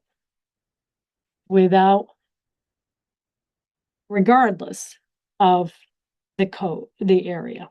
So it's done by a little bit out in the weeds here. Well, I'm getting in the weeds because these are properties so that you need to adjust. we're saying that we're going to adjust them in order to help bridge that 2-year gap to go with NIM. Because a property, and again, we'd have to do every single one. And the last one is porches. There is a depreciation factor based on the size of a porch we've confirmed we cannot find any marketable support that the size of your porch affects your sales price. Numerous porches are depreciated costs. We have functional depreciation rates for the size of a basement up to 18 or 26% when you take that off. So as long as we do it to everyone who's affected by that, and how that changes and how that affects our CLA is when these homes are sold, they're being sold for a fair market value that is way higher than our appraised value. And that affects the CLA. So that's how the other reason that we want to go with NIMRIC is we were very impressed with Ryan Silvestri. I think his firm, and if somebody was to look forward, one of the things that we've done is I've called other communities.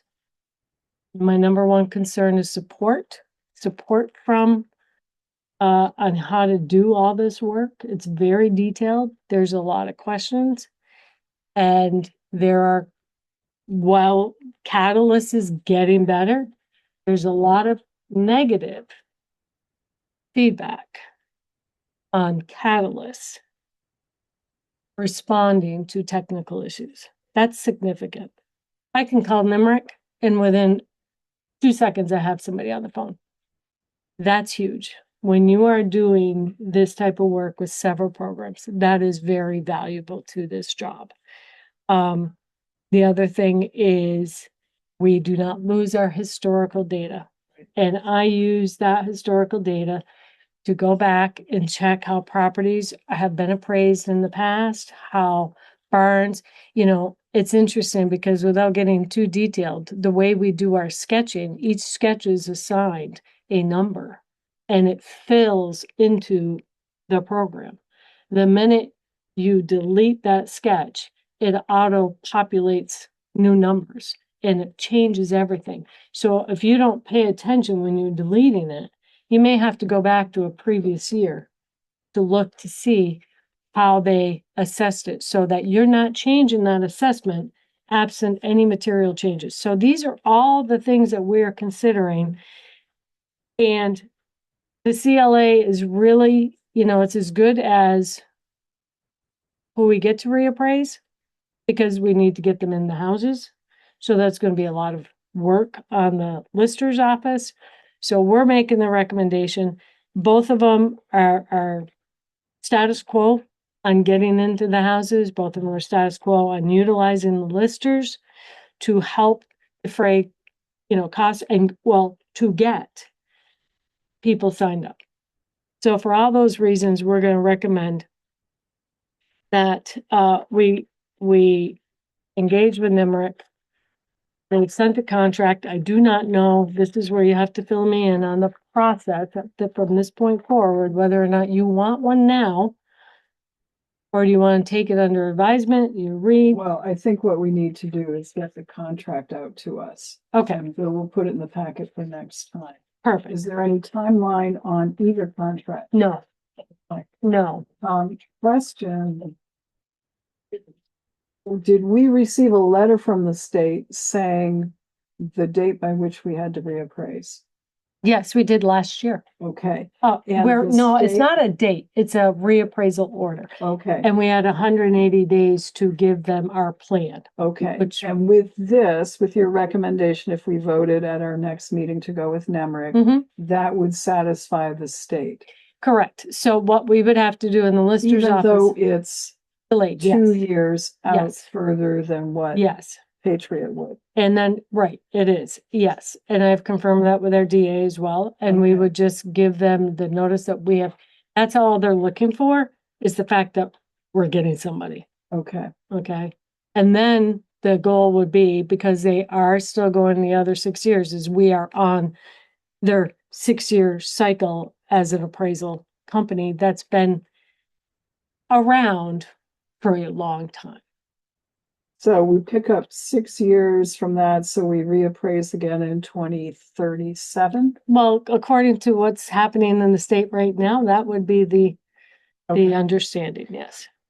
So what's your State's gonna pleasure? Find more money if they want to reappraise every 6 years.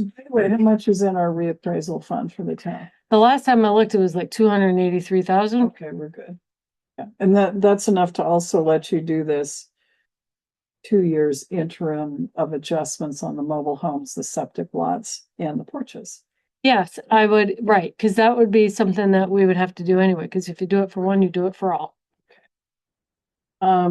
Yeah, So I just want to sort of clarify with the recap, and I have a question and then an Sure. observation. So the recap on the recommendation is keeping historical data. More familiar, even though the program's getting updated, you're more familiar with how it works than. It's each other would simple be. and easy. And, there's a saying like, keep it simple, stupid type thing, which I hate using, but it is very simple. It does what it needs to do. But it is being updated to do the more that was being considered lacking. Which Patriot had. Patriot has, right. Still too much learning curve. So if you had seen this, I do not, I've been very fortunate that I've been able to learn this very quickly. I told you guys, and I especially in response to you when you interviewed me, that I was a very quick learner. For me, it was very lucky. I'm very fortunate that I could decipher that computer program easily. Patriot I don't think it'd be a challenge for me. I think it's a challenge because NIMRIC is a challenge, okay, for people. The Patriot information is on one screen with multiple drop-down boxes. So you have to know what you're looking for, where you're looking for. It is a significant learning curve for doing it. Is it doable? Both Kathy and I have agreed that we would do what we need to do to learn it, if that's what we had to do. So, then my question. I just Yes. need to clarify for myself. We're talking about software here, but the people that actually are doing the appraisal that are setting these timelines, they're companies that use this software or?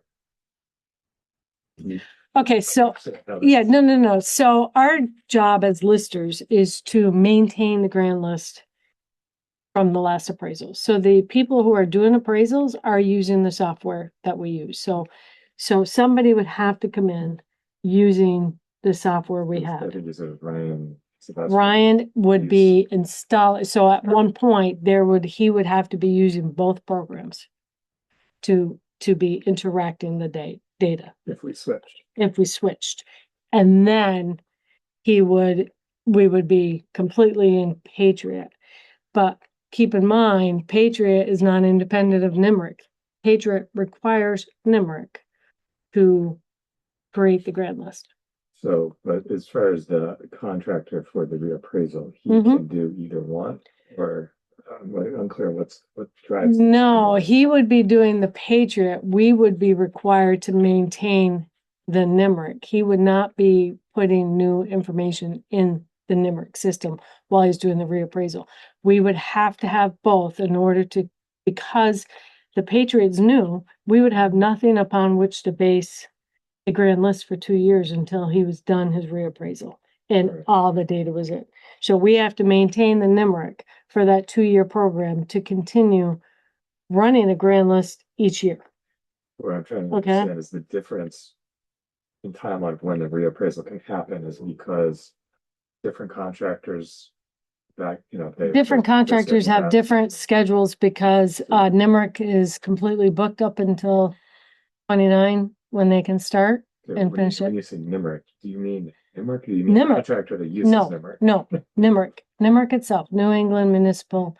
So I get, what I did not understand is how are they involved with the reappraisal? Okay, so, all right, so they have, NIMRIC is large enough to have the company that is doing the software, and they have a whole organization within their company that does the reappraisals Okay, for so it's an other. in-house project for them, whereas for the other.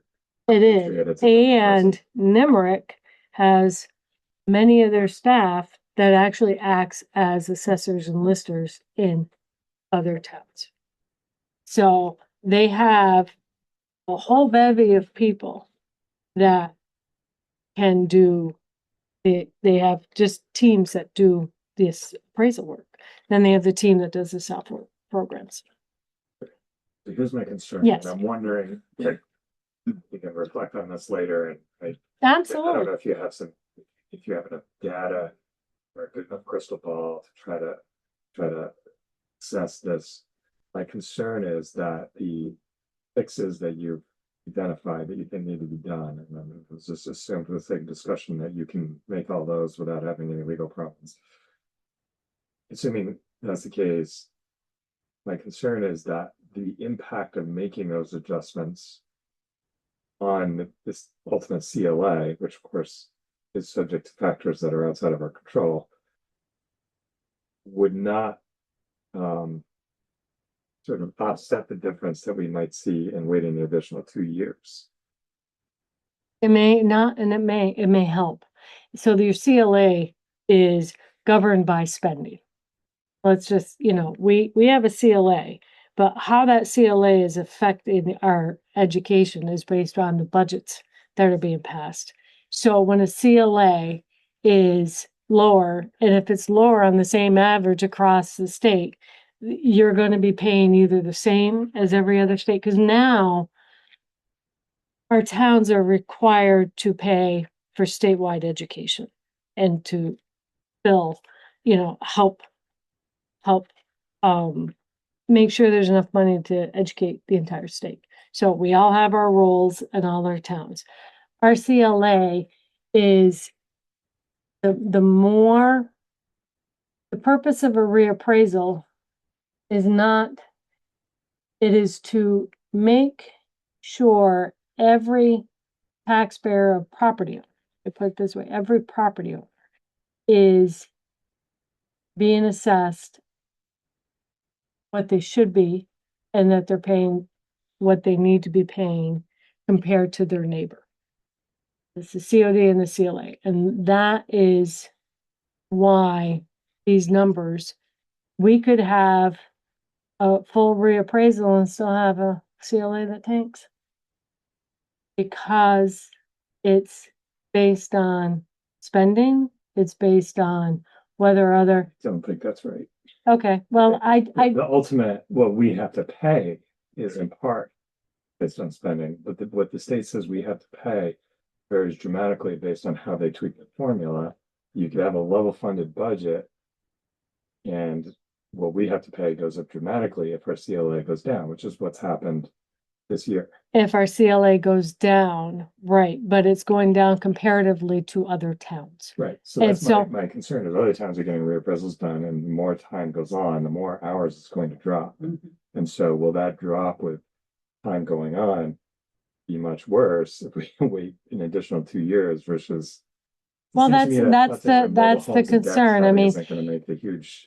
Right, so then you're left, and that's this is not a decision that's been made lately. I think I've been here enough times telling you that we are trying to figure out, because to go and switch over to a program that maybe not have the support in years that one that is working with, like you pointed out once before, 190 towns working, that it's doing it since the 1950s that they started this. You're talking about Nemrick. Yes. So the concern is this. We have a lot of concerns. We have a lot of concerns of the longevity of Patriot and Catalyst. And the reason we do this is because, for example, Vermont State changed the current use ways of doing things, started a whole new current use.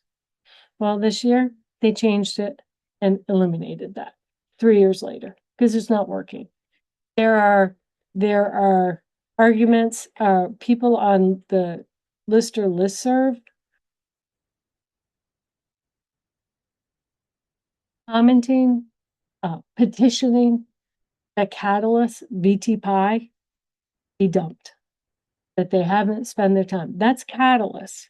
So the concern is it's a relatively newer program. What's its longevity versus giving up the historical data? So that's my concern. And yes, I do. would agree But with as that. the DA, as of my DA said, we've waited since 2013, and that was a statistical, and that was 2009 was the original. What's 2 more years? Yeah, and I thought what we had heard originally on this subject was that everyone had been moving to Patriot and we were the dinosaur. So That's you not have the to case. understand that we're in a position that number one, we had guidance, we'd had meetings with you, we'd had meetings with the school board with a lot of pressure to try to get a reappraisal. We tried to see if that would work. We also have to come to you for the funding. So you're going to make a decision and say, okay, if we think we should go this. And when I was asked to give an update as to where we were, that's what I did, was give an update. There are some shiny things to that program. There is not a doubt. I work in that program. I do the assessment of that, of NIMRIC. There are things that I have a hard time. If I could say, for example, to Mary, right? When she does her current use, I have to identify which barns are in her current use or which properties are excluded, and we have to be able to identify them. I have to appraise each barn individually as a standalone, and under NIMRIC's current situation, in order to describe her big barn, it's in 4 components. So when a taxpayer sees that their barn is in 4 different components for us to give a price, there's confusion there. So when Patriot can tell me I can now just pick out the whole barn as one number, because I'm not worried about what a taxpayer is gonna try to interpret that and tell me they don't have a milking parlor. And but that's just how Nimerick has to build it because it was older. Those are benefits, being able to physically depreciate individual rooms. But these are things that Nimerick now has indicated to us because of Chris Mealy taking over and owning the licensure, that he's rewritten the program and he's updating it. That these are things that they're able to match. So if that can be matched, that's huge. And you have the historical information. So it is a 6 of 1. I would have no I think qualms the big jumping thing- in. I do want to hear. Yeah, what yeah, other yeah. Members of the select board have for questions. My concern is the 2-year delay. I And knew the exactly school that board, that's yeah. where our The money is. the money is, it's $2,000 yes, difference. 2,000 over. It's a 2-year Yeah. delay. So the concern is 2-year delay to get it done. And Ryan has indicated, yes, that we'd be in their rotation as well for the 6 years, but we are 2 years. So that's Do you have any questions? How much was it to go with Patriot? 227. Yeah, to purchase that software and start using it. and So- implement it. He had initially, and I don't have the ongoing numbers in his initial agreement. And when I spoke to you guys when I was in Florida on the phone about the Patriot, he did confirm that the initial software for converting to Patriot was included in that price. So it's 227 227 was for the whole That's for- appraisal. reappraisal, including the new software. Yes, does not include the price for the business personal property, which Nimerick also is going to be rewriting for us. They're probably going to be rewriting it even if we No, need. but the Nimerick price of 229 also doesn't include the business personal property. So it does, because Nimerick, so a lot of towns don't do business personal property in the same way we do, which we send out a detailed inventory form asking for the inventory for fair market value. And the change, a lot of the towns, they send the same form and they take the number that the companies give. You can plot that number into Nimerick. I'm sorry, I guess what I'm trying to Yeah. figure out is apples to apples here. If Right. Patriot is 227, does not include business personal. Not a property. separate program. Nemrick. It's 229. 229, but it does. It allows us to put a value in for business personal property already directly. It has not created the software. It does not have a separate software program like what we've been using with G&K. Hmm. That is something that they would be willing to develop for us.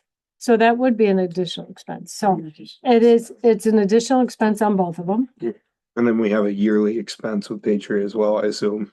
and Nimerick as well. Yeah, but we're still gonna have to keep Nimerick, You are. even if we go to Patriot. So- So we're gonna So be, wouldn't we be smarter to stay with Nemrick? yeah, and then I'm worried about if there's any issue meshing Patriot to Nimerick into Kari's office, if there would be any, if we went with Patriot, if there would be a headache going back and forth between the two. Well, one of the things that we learned, and we learned this from the director, but we try to confirm it, that there is some concern about doing that. They're able to do it. They're able to mesh. One of the things that we did learn is that there are expenses incurred Mhm. through Catalyst, not Ryan Sylvester's, but Catalyst itself charges for when we need to upload. Mhm. I upload every week to the state. So we were told by several different people that you have to schedule with Catalyst to do that now. That they have to come in and help you schedule. So there's issues that when you start peeling away that's why this wasn't something we ran into. It's Mhm. let's see if we can talk to people, get information that are actually using it. Yep. people who use the Patriot have been using it for years. A lot of the listers have come in. That's what they were trained on, so they have no other knowledge. Again, I'll do whatever. I understand your concern. You just want our recommendation. Mm. I understand that the need to get a reappraisal, to get people on board. And to your point, Matt, yes, the CLA is a 3-year study. The equalization is based on 3 years. So even if I was to do all this work this year, which is I'm hoping, that full effect of it won't be, Yeah, it's not instant. no, it's Yeah. not. So And honestly, all I can do is try to help. you know, by 2028, they might have a totally different system of doing it anyway, you know, with all this education reform. So It's very well possible. I think we're probably better off sticking with NIMRIC and a system that will I work agree. all through the town office. Not have more subscription fees because we've already got a pile of them every year. And you know, if NIMRIC's updating their system, that'll be great. And I think we're gonna just have to wait the 2 years. And who knows? It's a crapshoot what our taxes are gonna do anyway. So So we're back to, are you still okay with looking at the contract first and getting it in hand? Putting it in our pocket, packet? Mhm. that's something we gotta send to Kevin. Probably should. We might as well just send it to him then, because Okay. I can stare at it till Yeah. the cows come home. That means nothing to me. You have like a Oh. 1-page summary, the two, you know, pros and cons. That would be really. Oh, I can do that. Yeah, okay. So let's plan on doing that. If you can get the new contract over to Bill, we'll get it up to Kevin. We'll have to take a look. So when you're asking for the pros and cons of both, did you want the other contract as well then? We probably should. Okay. Yeah. Because I would think that in order to make that analysis. Okay. All right. Anything else? No, I want to thank her. I think she's done it. Yeah. lot of A good amount of work. legwork. So Yes. Well, I think, appreciate it. so all right then. On that note, I'll let everybody else talk. Mike is falling asleep in the back, sorry. Okay. I knew it was gonna be long enough. Thank you, Marie. Thank you. Thanks, Marie. All right. Mike Rowe, Town Rec Director. I think everybody should stand up and stretch. Let's take that time while I saunter up to the table. No, probably at 8 o'clock. I have nothing to do with you. I know. No, I gave you the option to stand. All right, I'll try to be brief and quick. Couple things. The third is going well. I just have to, I'm waiting for, a lot of people have said the food trucks are coming, but I'm still getting confirmation and then sending them over to Bill so that they can at least fill out the app, which you said I'd have by the time I got to my truck, and it's not my email, just an FYI. I'll have to look. I looked today and couldn't find it. So how many do we think we have lined up? For different vendors and things right now, I would say it's 10 to 12. That's good. There's different types of vendors.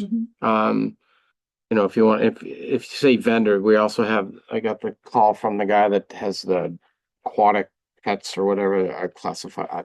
There's going to be like some interactive pet stuff, and he's got a name, and I'm tired. I don't remember what it is. And he texted me or emailed me today. Okay. 816 is going well. I will need a committee meeting, and I'd prefer if we did it before our next meeting with just some topics, if that works for you guys. Just a quick one, just to kind Give of us a tighten date. everything up. Well, our next meeting is the 20th. Is what? 30th. The 30th. So 5 o'clock on the 30th. If you're good with that, we can meet here. And then if you're good with that, but we do have to have a meeting. We got some stuff coming up. If you can, great. If not, we can adjust that. And I can send out an email, and then Bill can put it so you don't have to give me an answer right on the spot. The pool is in full swing with lessons. They started on Monday, and we will be crammed with lessons starting tomorrow, the next day, because everyone's out of school. But it's gone really well. The guards have done a really good job, getting lots of compliments on a nice 50-year-old pool. Speaking of our 50-year-old pool, Weston and Sampson came on June 4th with their architect, not with the architect, and they measured the building. We had conversations, and they're doing their aspect on, they're doing their report on the building and whether we can save it, reuse it, repurpose it, what have you. So they did that step. I'm meeting with the pool architect on the 29th at the pool to discuss obviously plans and pool and stuff like that. So that's moving along. And then once I do that, then I'll have another meeting once I have some more information from those folks. Baseball is in its last week. Huge thank you to all the coaches and the parents. So that'll finish up the end of this week. The seniors are headed out on the SS Minnow. Anybody know what I'm referencing, people? Oh, yes. Anybody know what I'm referencing? The SS Minnow. Do you remember? I Sharon? could almost even sing. the Matt, do theme you know song. that? The SS Minnow? And the ship set sail on it. All right. So anyway, AKA the Ethan Allen, we are headed. There are 20 plus seniors that were making the journey next Tuesday. I have to give a huge shout out to the 7th grade. They did community service at the park yesterday. We were going to paint and do the trails, but we didn't have enough time because Friday was oppressive, so we canceled Friday's activity. Yesterday, they absolutely cleared all of our trails, the mountain biking trails, the walking one I'm working on, and they look to get 45 7th graders to work. It was actually very impressive, and they did a fantastic job. So huge thank you to them and the teachers to help me that go. We have pictures, I can share them with you. I gave a couple people the Summer Jam series that's at the pool. It kicks off on the 12th of July. Aaron Audette Band is the first one, and then the next 2 Sundays after that will be our free live music at the pool from 6 to 8. And I think that's all I might have, unless Bill, you think I might have forgot something, or Teddy. We should be good to go. We do will we- have a quick meeting. Obviously, we'll meet before our final on the 3rd. Yeah, do we have flyers that can be brought up to the Gables, the Meadows? Flyers for what? We have like 4 different July flyers out right 3rd. now. Start with July 3rd. We do. Yep, I can ask the city to run off the copies. Those have all been put out on all social media. Mhm. So we can run flyers up there for that. We can also run the townwide Rutland Town Community Day flyer. We have flyers for that. Yeah, let's do the July 3rd one like right now. Right. And get it out there. That's fine. We can do that. The banner is up at the park if you happen to notice. It went up the day after. So it's up there now, so people are seeing it. And I met with the rec department. April and I met and went over logistics last Friday. So we feel like we have a pretty good hold on how it's going to look and what it's going to do. How we're going to be. Okay. So that's all I got. Unless anybody else has anything for me. Any questions for Mike? Oh, you might be driving on the 3rd. Oh, yeah. You're not going It anywhere. mentioned. Yeah. What was the times again for that? 4 to 8. 4 to 8. But I wouldn't have you go to 8. We'll chat. All right. I might be able to get you out of it. I got some fireworks I got set up out on Palmazine, but We'll chat though. I happen to be involved in the Lake Palmazine fireworks this year. That one. That's all I got. Okay. Anybody has anything? Thank you very much. All right, Appreciate I'll it. send an email for committee meeting and we'll go from there. Thank you all. Have a good evening. And thank you for letting me pick the clock. We needed at the pool. Oh. Clerk, town clerk and treasurer. Good evening. Hi, Kari. So you've already addressed the liquor license Yes. and you've already addressed the Cortina funds. The only other things that I wanted to mention while it was my turn, and actually you already did first, was the fact that there's a BCA meeting tomorrow. I know you already said that, but out of the people that are there at the select board meeting right now, who can confirm that they're coming tomorrow? I'll be there. Friday. Okay, I will as well. So it's Mary and Sharon. I did mention it to Joe when I spoke with him, so he's possibility. Okay. We are looking for at least 10 members so that we can make a decision. And I'm being adamant about this one. I should be adamant about all of them, but this one is directed directly from an attorney who gave us a timeline. So this some of the people that can't attend have prior obligations such as surgeries and such. But if you don't have something pressing going on, we need your attendance there so that we can at least make 10 people. And I can confirm with the two of you and four of the BCA members, that's only 6. So we need more. All right, I'll have to move some stuff around. I can be here, Kari. All right, so I believe it's 2:00 tomorrow, so that'll be good. That was my public service announcement. My second public service announcement is the reminder to people that are listening through this mode of communication that if you received a delinquent tax letter in the mail, it is not a scam. I put that on Facebook. People are calling, wondering if it was real. It is real, and it does have the phone number of the delinquent tax collector on it. So when you receive that, please give that phone number a call, and the collector can tell you how much you owe and why. We're getting a lot of phone calls. We can answer those, but they really should be going to the delinquent tax collector. It's either one of two reasons. It's either you missed a payment, and that's okay. I mean, it happens. Nothing to be ashamed about.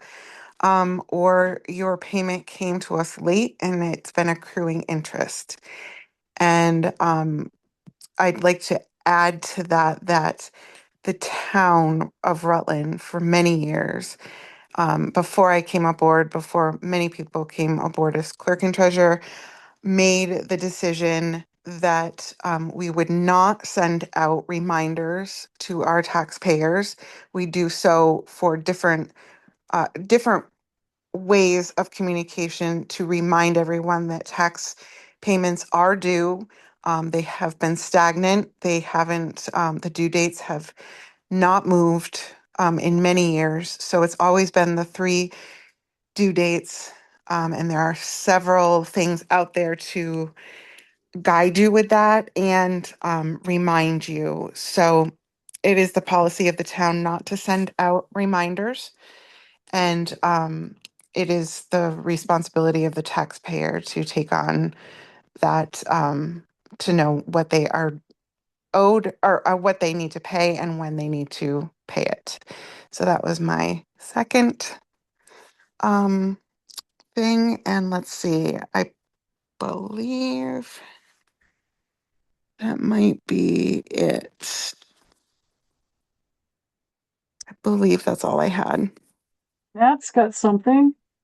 So, Kari, on the topic of the delinquent taxes, been pointed out to me, and maybe you've heard about this as well, that the town website on the delinquent taxpayer page says that your taxes are delinquent 20 days after the due date. Wondering, well, I looked at it today and that's what I saw. So I'm wondering if it's just poorly worded and meant to say that that's when the warrant gets issued, or That's what's what? on his portion of the tax, our rutlandtown.com. Yes. Is that what you're saying? Yes, he said. So, okay. Well, first of all, Bill and I can take a look at that. It, and it was, how can I say this?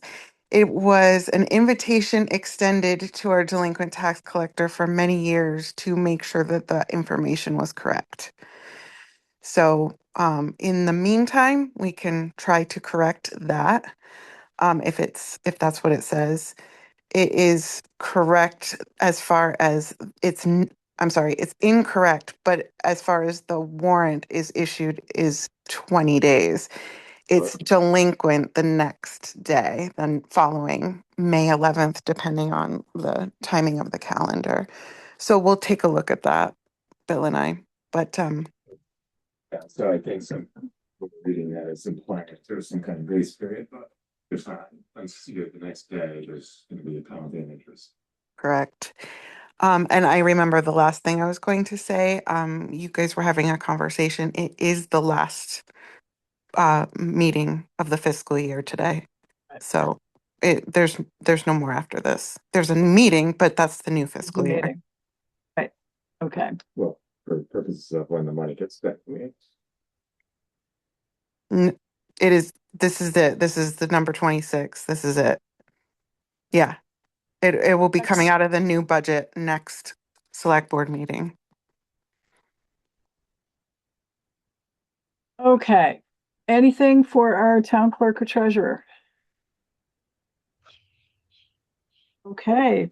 Thanks very much, Kari, and I'll see you tomorrow. Yes, you will. Thanks. All right. John Paul Faignant. Good evening, JP, and thanks Hey, for Mary. joining. Hey, How's it going? it is. We put on the agenda because I didn't want to forget that to bring it up, and that's the discussion of the possibility of having our own enforceable health officer ordinance. And this is something you raised a while ago, and Kevin had issued a letter on it, and I think we're going back a couple of years now. And it occurred to me I didn't want it to have it lost if you saw a need for us to pursue something in the ordinance way to give you some, extra oomph as you're going around inspecting properties. And this came up because of the Cortina. Sure. So, yeah. So I did, in anticipation of us discussing this, take another look at what the legislature has done. Mhm. With regard to rental housing, they've really put the local health officers in a subservient role. And the tenant complaints or landlord complaints that I have been receiving that I refer to the state, which is their preference, have been handled and have never come back on me. If I were under the new rules to conduct an inspection without the state official being there, I would have to author an 18-page report that includes areas of expertise I don't have, such in construction and electrical, water service. In the past, I've had to hire a contractor to come with me to do the inspection so that I can fill that form out properly. So they really make it prohibitive for the local health officers to get involved in the landlord-tenant situations. So was it appropriate for me when I received that inquiry from a tenant, was it appropriate for me to pass it on to you? Yes, I have a communication obligation. If something comes to my attention, I immediately go to the appropriate state official with it, and I confirm all my communications in writing. Okay, The all other right. thing, Mary, is I kind of cooled off on wanting to have our own enforceable ordinance because when they changed 613, 18 VSA 613, they also said that while the local board of health can have its own ordinances with regard to public health hazards, they have to be consistent with the purposes and policies of that the state put in the statute, which is they want to have the landlord tenant forum. Okay. And it seems to be working. The people they hired for the 5 districts in Vermont have the necessary electrical and construction background to be able to do thorough inspections on their own. Okay.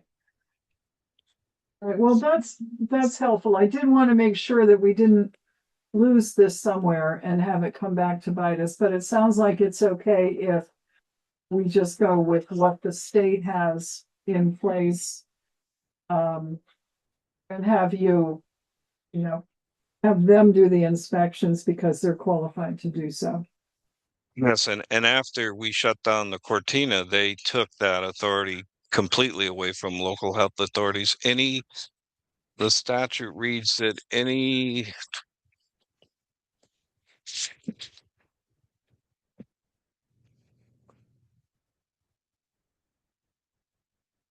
restaurant or I forget how else they describe it, but lodging, restaurants, motels, they've taken them completely out of our jurisdiction.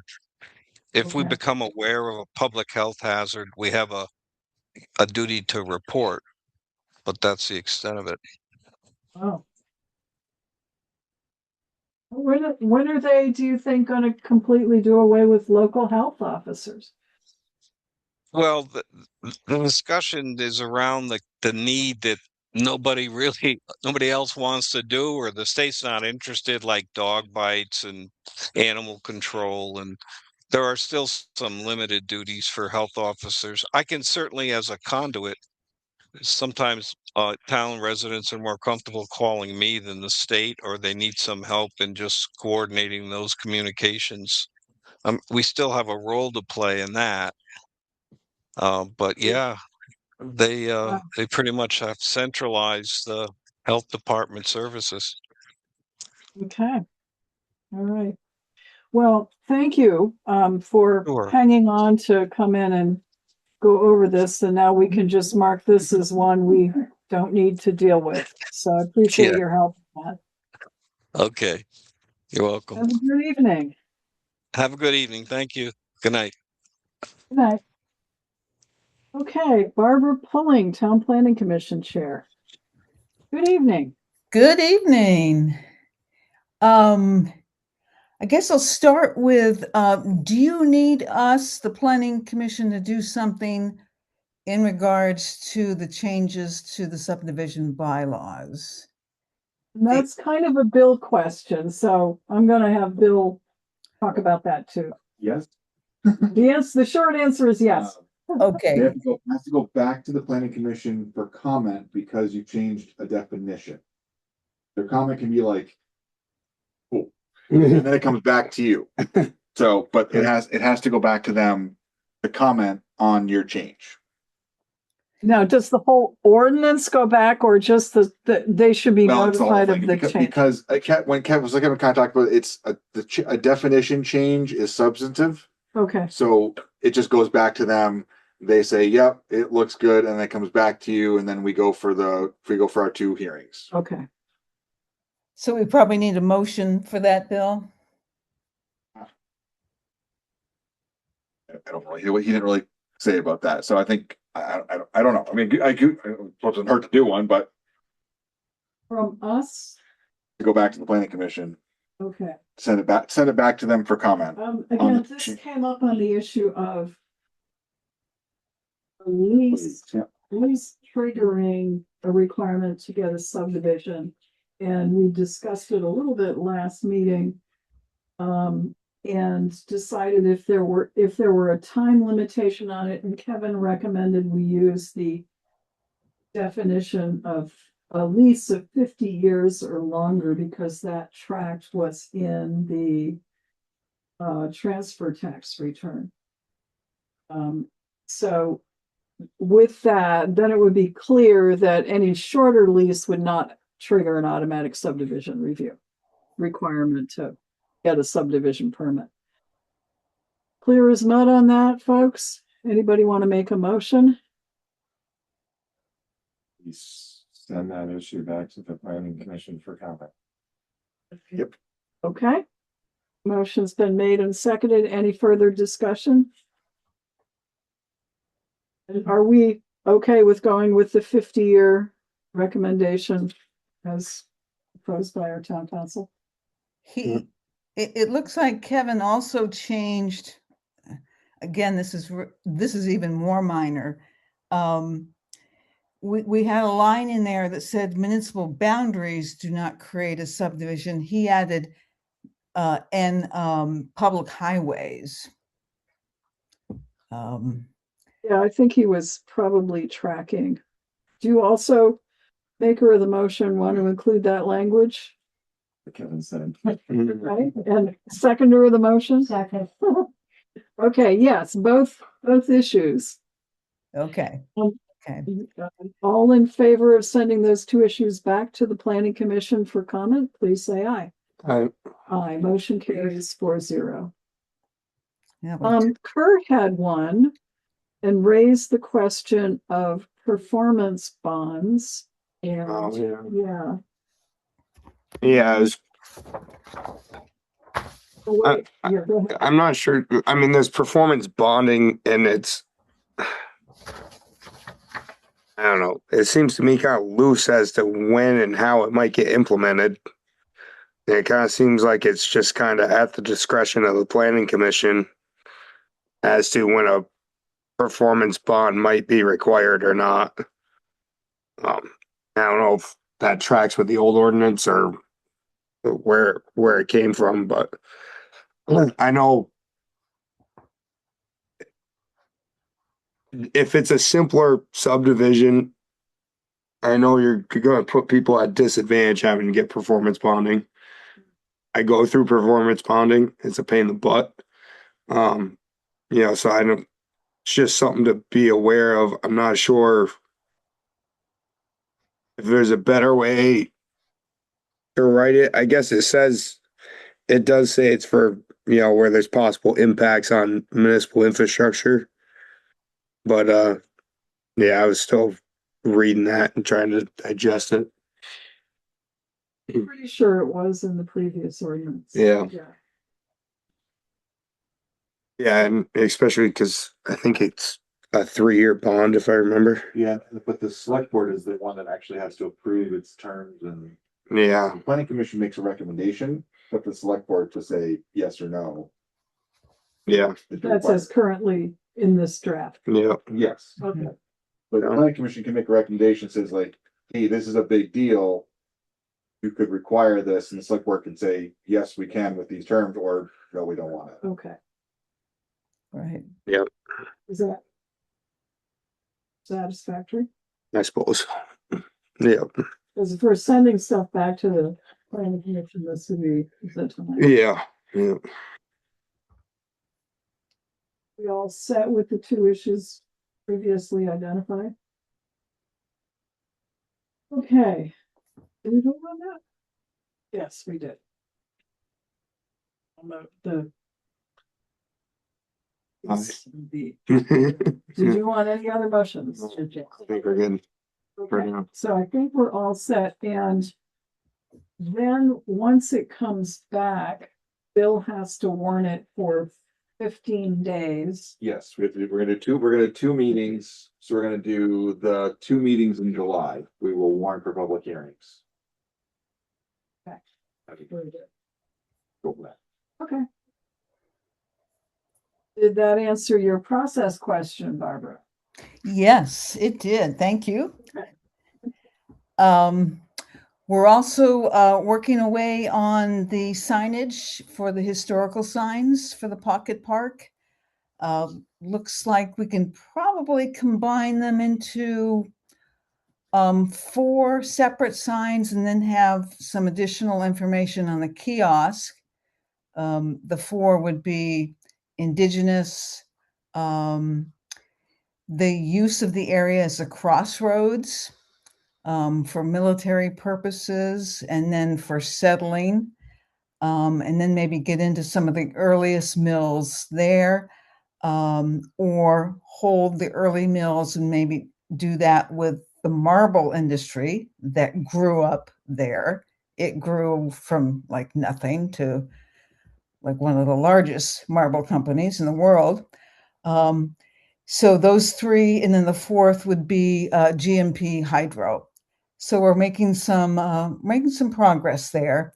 I haven't heard back from GMP about the kiosk, the actual physical kiosk. And I'm very interested in the meeting with Robert Clark.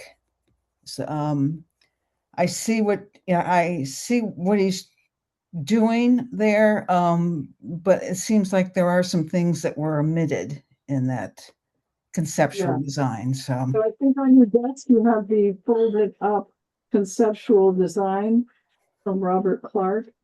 And Barbara and I have been exchanging emails trying to find a good date that we can meet with Robert. And it sounds like Dave Sears needs to be involved as well because his folks are going to be doing the overlook pathway. So he's got to be involved in the timing there. yeah, I mean, when you look at that, it looks like it's just what Dave would be involved with. It's the parking spots and the guardrail or no guardrail. I can't quite tell whether that's going to stay along Simons Avenue, and then the trail into the overlook. But there's not much more there, and you know, like there's a Jersey barrier that he left out at the entrance that certainly want to talk about, you know, the cosmetics of that. Yes.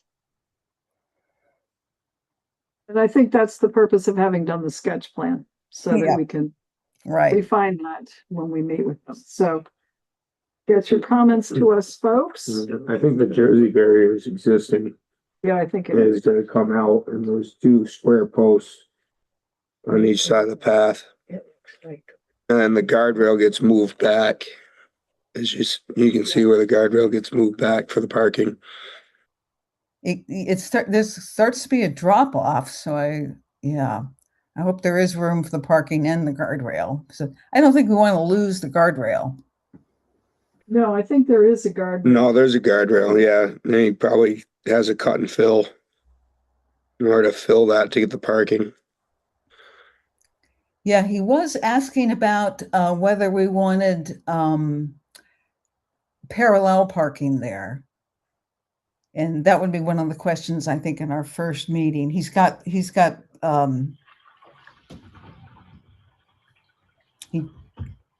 what's the name of the parking he's got there?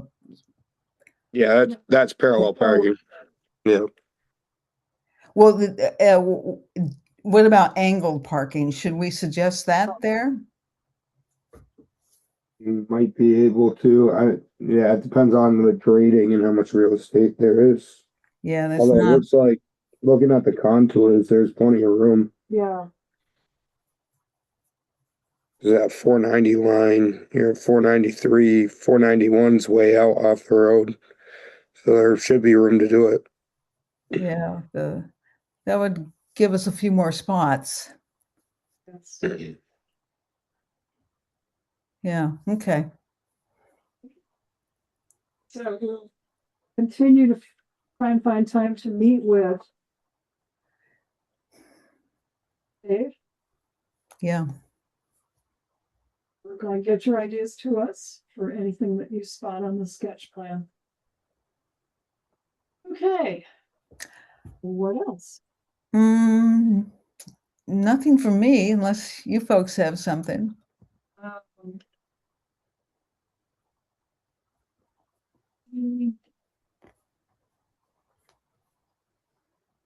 I think that is all I have. Anybody else have anything for Barbara or the planning commission?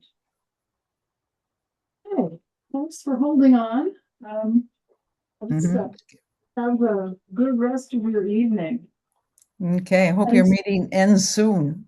Yes, thank you. Somebody jinxed it. I don't know who did. Okay, Mike Delehanty is not here. No Larry. Joe DiNardo is not here. But- Bill Sweet does have something on. On behalf of Joe, Yes. in your packet, the league, so regarding the damage to the public safety building, the league of cities and towns sent down their own adjuster. And upon getting his report, approved our quote from Nail on Brain Mhm.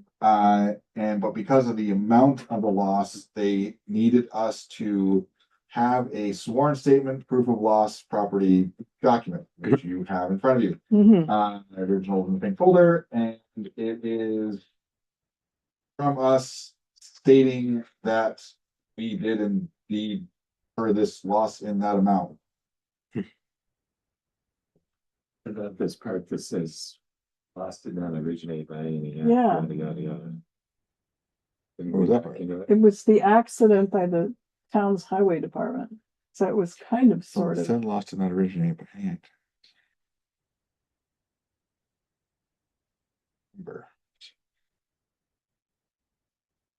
Just authorize Mary to sign. Yeah, I know. I was kind of feeling that. couple. Yeah. Very well. We obligated to jail sentences on a regular basis to sign something, so to my. Her card is Well, back what into it. exactly happened? Oh, Dave was plowing. and back into the building. Which begs the question, did we not put enough bollards around this? There are no barrels in the corner of the buildings.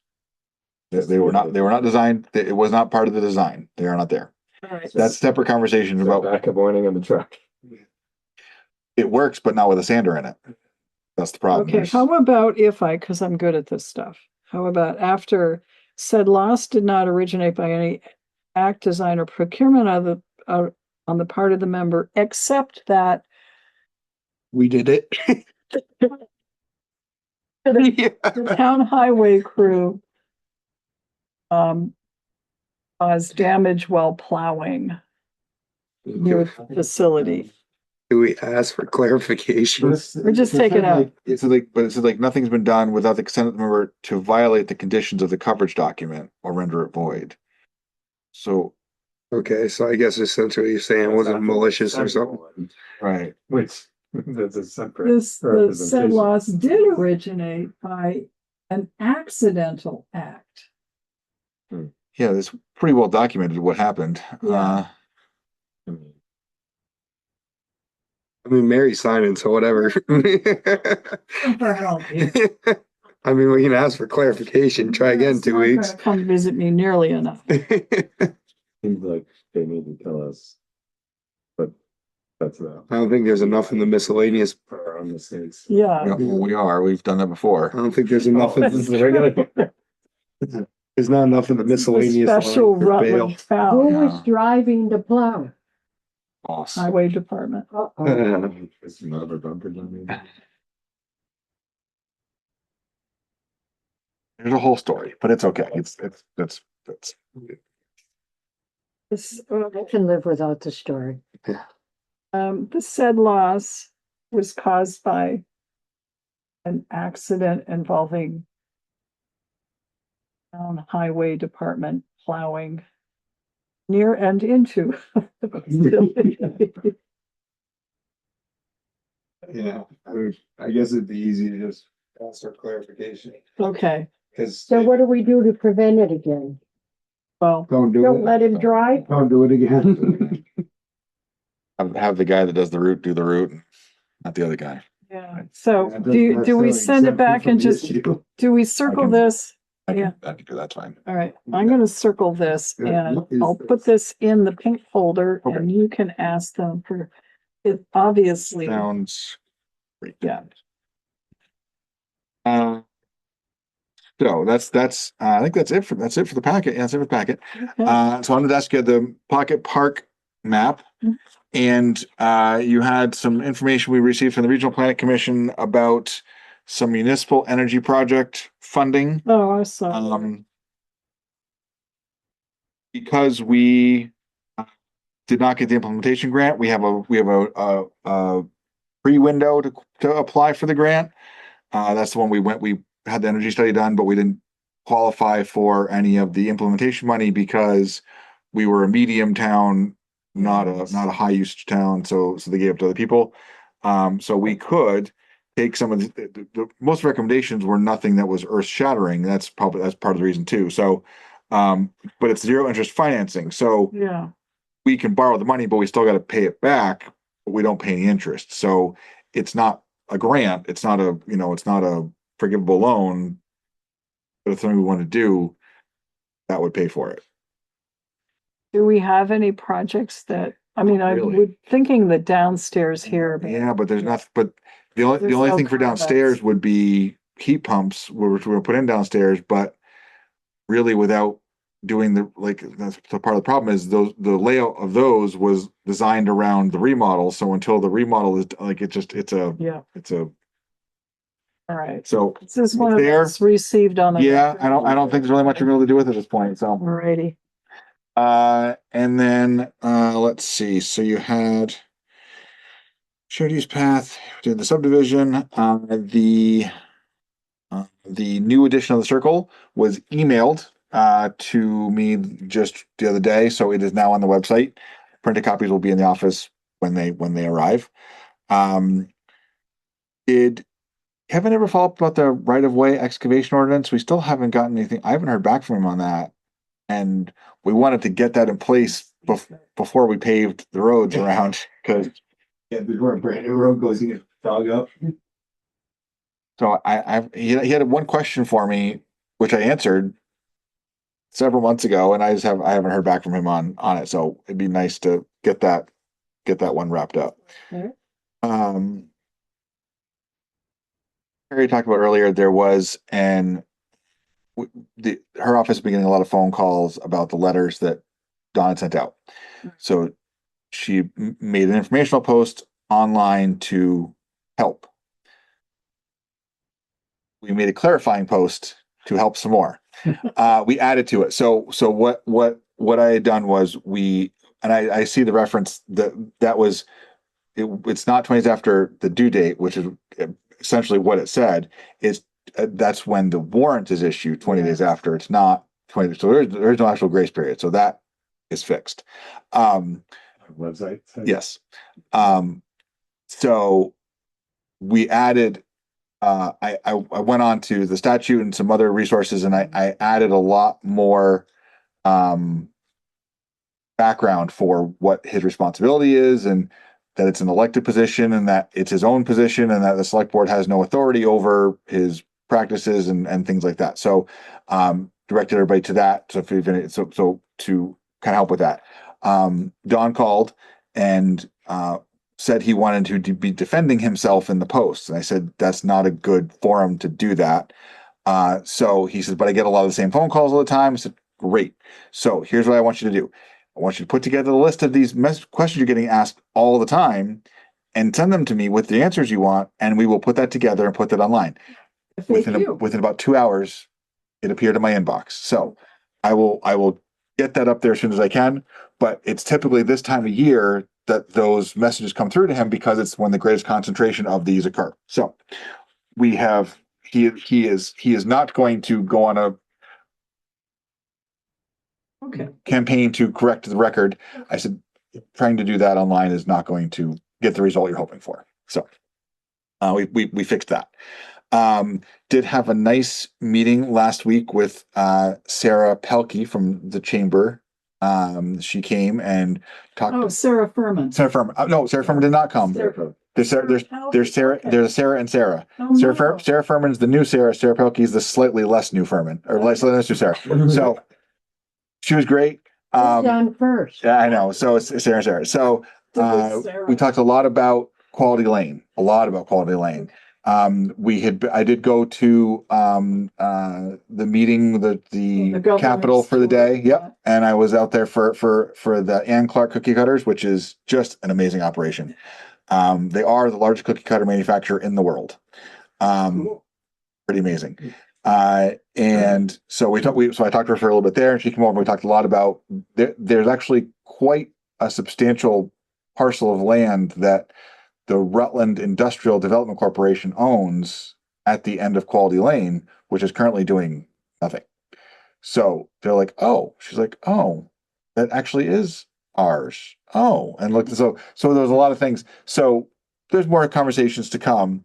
And then she also promised to stop excluding us from things that happen in the town. So I don't know if that was, well, I mean, so we're gonna, it's not good to always have the mayor there. No, it's not.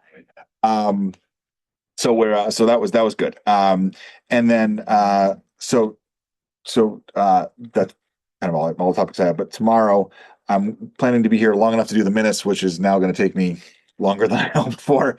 But then I'm gonna be off until through next Tuesday. Friday is Juneteenth, which is, how did we do it? It was one of those, take You this one can or take your another one. birthday Yeah, or Juneteenth. there you go. Yes. Okay. So it is an optional, it is an either or holiday for, yes, for town employees, yes. Okay. Yes, it is. The office is not, I That's don't right. believe they're intending to close the office on Friday, so. Okay. Mine will be, but I don't know about the rest of it. I have a lot of outside projects to get done with which of course every day is pretty much gonna rain, so yeah, that You tracks. gotta do it Tuesday every other week. That's Yeah. fine. Yeah, Did we cover everything? Little side snippet with all these townwide celebrations and possible ribbon cuttings and whatnot. Should we get like maybe some polo shirts with our names on them? We haven't done that for a while. That's a good so idea. there were name tags at one point. We did, Good there name were tags. name tags and I dug mine out. At least But- something to identify us. And then there were the tags with our photos on them that you had the machine to did, do. but then, well, right, the initial round, we had photos for those, but I don't have photos for everybody, so that's hard to make IDs with no photos. So Right. if you all like to give me a photo, I'd be more than happy to make IDs. Josh had polos made. That was the last Yes. time they were done, was Yeah. in the area I of, think a nice shirt with their name on it is fine. Yeah. Name sounds I need a medium, I don't want a small. if you'd all like to do that, we can do that. That's fine. Sure. We got a new fiscal year coming up. We want to get stuff, we can get stuff now. It's fine. I do, and yeah, I think Mitchell Tees in Pittsburgh did them for us. there A was. nice pretty blue like this. Can we cut a snippet out of it? Yes, send it out. Well, I think we did I think it was like a dark blue. It was a we did. dark Yeah, blue. so because the gold seal was better with that, so, yeah. Okay. And the state legislators, I think, have these nifty vests, police vests. Well, which it's I state like. money, so I mean, Yeah. it's- I like Yeah, those you so can't afford much. those. Yeah. you want a car I don't vest think or a I car want jacket? fleece. Yeah. I don't think I want fleece on a hot Well, day. perhaps not, so, I okay. just think we always go to these townwide celebrations and we're like, We can some people know us, some people don't. we can get the Some shirts we don't want monogrammed to if you know. want to. We can get just a name tag if you want. We have options, whatever you'd Yeah. like to do. Well, so. I mean, just for townwide celebration and for July 3rd, let's see if we can get some kind of name tags anyway, because the shirts may Personally, not don't be think done. the worst thing in the world for everybody in the office to have those on a Yeah. pretty regular basis, Yeah. just as a matter of, Yeah, that's a different discussion. all right, let's see right. what our options are and maybe, Okay, thank we you, can do that. Sure. yeah. The fire stations in Rutland got paved. They were aggressive. I think they saw the rain weren't coming too, and they did everything today. So we've been to prevent from driving on it. We've been relocating vehicles to prevent driving on it. So to preserve the asphalt surface. So hopefully with the bunch of rain rains on it, it'll cool it down and it'll keep it solid. So we don't have the tire track problem again. All right, we did the last, but we have the last budget status sheets. We made the Cortina Yes. motion. Do we need to make any, do we do the highway carryover motion? Or don't we need to do that? Do we need any other motion concerning? The only one I don't know of just yet might be, I don't know how we want to go about the stormwater. Because Andres got bids back for the, He did. He sent some clarifying questions because it was a good price, yeah, but he sent them some questions to make sure some key parts were included. yeah. We have not heard back on that yet. So I don't know if we want to try to carry that line to next year or if we just let it go to the capital improvement and pull it back out. Cause I think there was some money left in that, wherever the heck it's hiding. General. It is Yeah. 5218. Yeah. Yep. Yeah. Nice. Yeah, so it's 37,000 in there. Yeah. So And this is for, it'd be for Windmere. That Windmere stormwater pond. Yeah. I don't know. Can we do that? I mean, we can do anything, right? Wait. All we have to do is say aye. Told you can, and if you can't, Andrew will tell you later. You can't do it. Yeah. well, and Question if you can carry the money over. Yeah, I don't know. Well, or do we let it sweep and just pull it back out?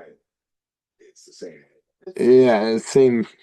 I just Because you I don't like spending. It is capital. It is. It's not a it's not Expensive enough that it's capital. it's not but it's not capital to us. It's capital to Windmere Development. Well, right, but it carries out our obligation. It does, yeah. Yeah. So, I just don't like using that capital improvement all willy-nilly. And then if you make a motion, then in 10 years somebody can go back and say, well, they did it here. But yeah. Well, there's grant money for that anyway.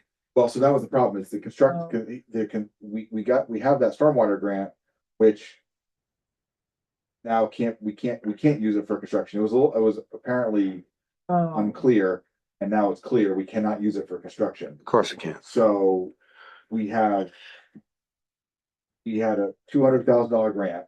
We have spent 19,000, and we have 9 weeks to use the rest of it.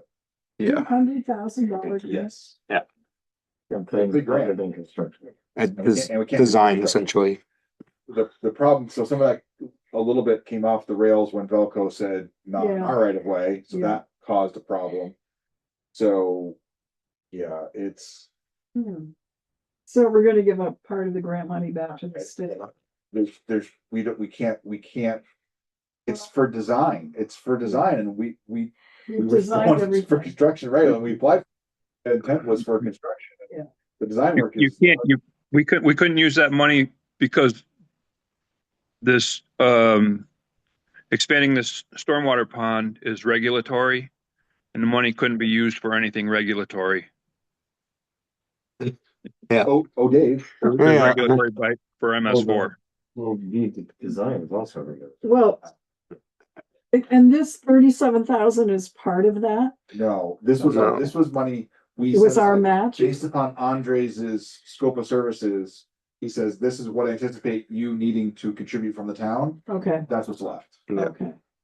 So we could go into capital It- construction because that it's not state money subject to the prohibition. Right, Mm. right. No, this is taxpayer Okay, revenue. all right. Yes. So I don't know, highway guys. I don't know. We don't have any idea how our general budget's going to turn out. Yeah, A little bit. yeah. So Well, and you had the whole thing with more plowing and all of that. So, yeah. I just hate to sweep it and then pay for that project out of capital improvement because I don't know. Well, so the bid we got one. But they're And- not due until, Oh, I think they were due. Oh. But this is one like, same thing, like, Watershed Consulting was handling the whole process for us, just like Otter Creek Engineering done for us, so.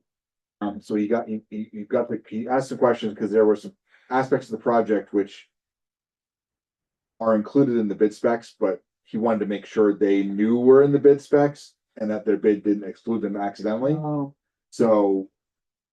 He asked for follow-up, Because it was 70-ish. yeah, Yeah. so about 70 grand less than he thought Yeah. it was. You need to have a special meeting. Have the money for the end of the year, right? Well, I mean, I think technically you could still make the motion next meeting. It's So, the expenditures the orders are gonna be in next year's budget, but right. we're still before the date, so we could make the motion next meeting. Right, you can't spend any more money. right. We wouldn't be, we're just Yeah. allocating. But, right, okay, so this was the last meeting to have orders approved, to be paid from this fiscal year. Yeah. Yes. So we can still vote to withhold that on the next one. So maybe we should, So Bill might get an answer yeah. from Andres. I will do my best. Because in my mind, it would be cleaner to carry that to the next stormwater Absolutely, line yeah.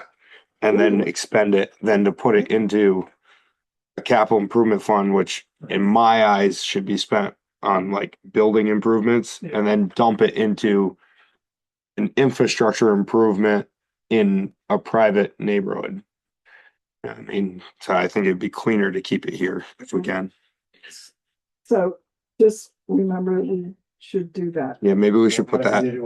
Yeah, let's put that on the agenda so we don't miss that. Nice good color under it. Does that work better? The color underline work better? You like that? Rather than the highlighting? Yeah, those are nice. All right. Yep. Okay, They come and go. Something.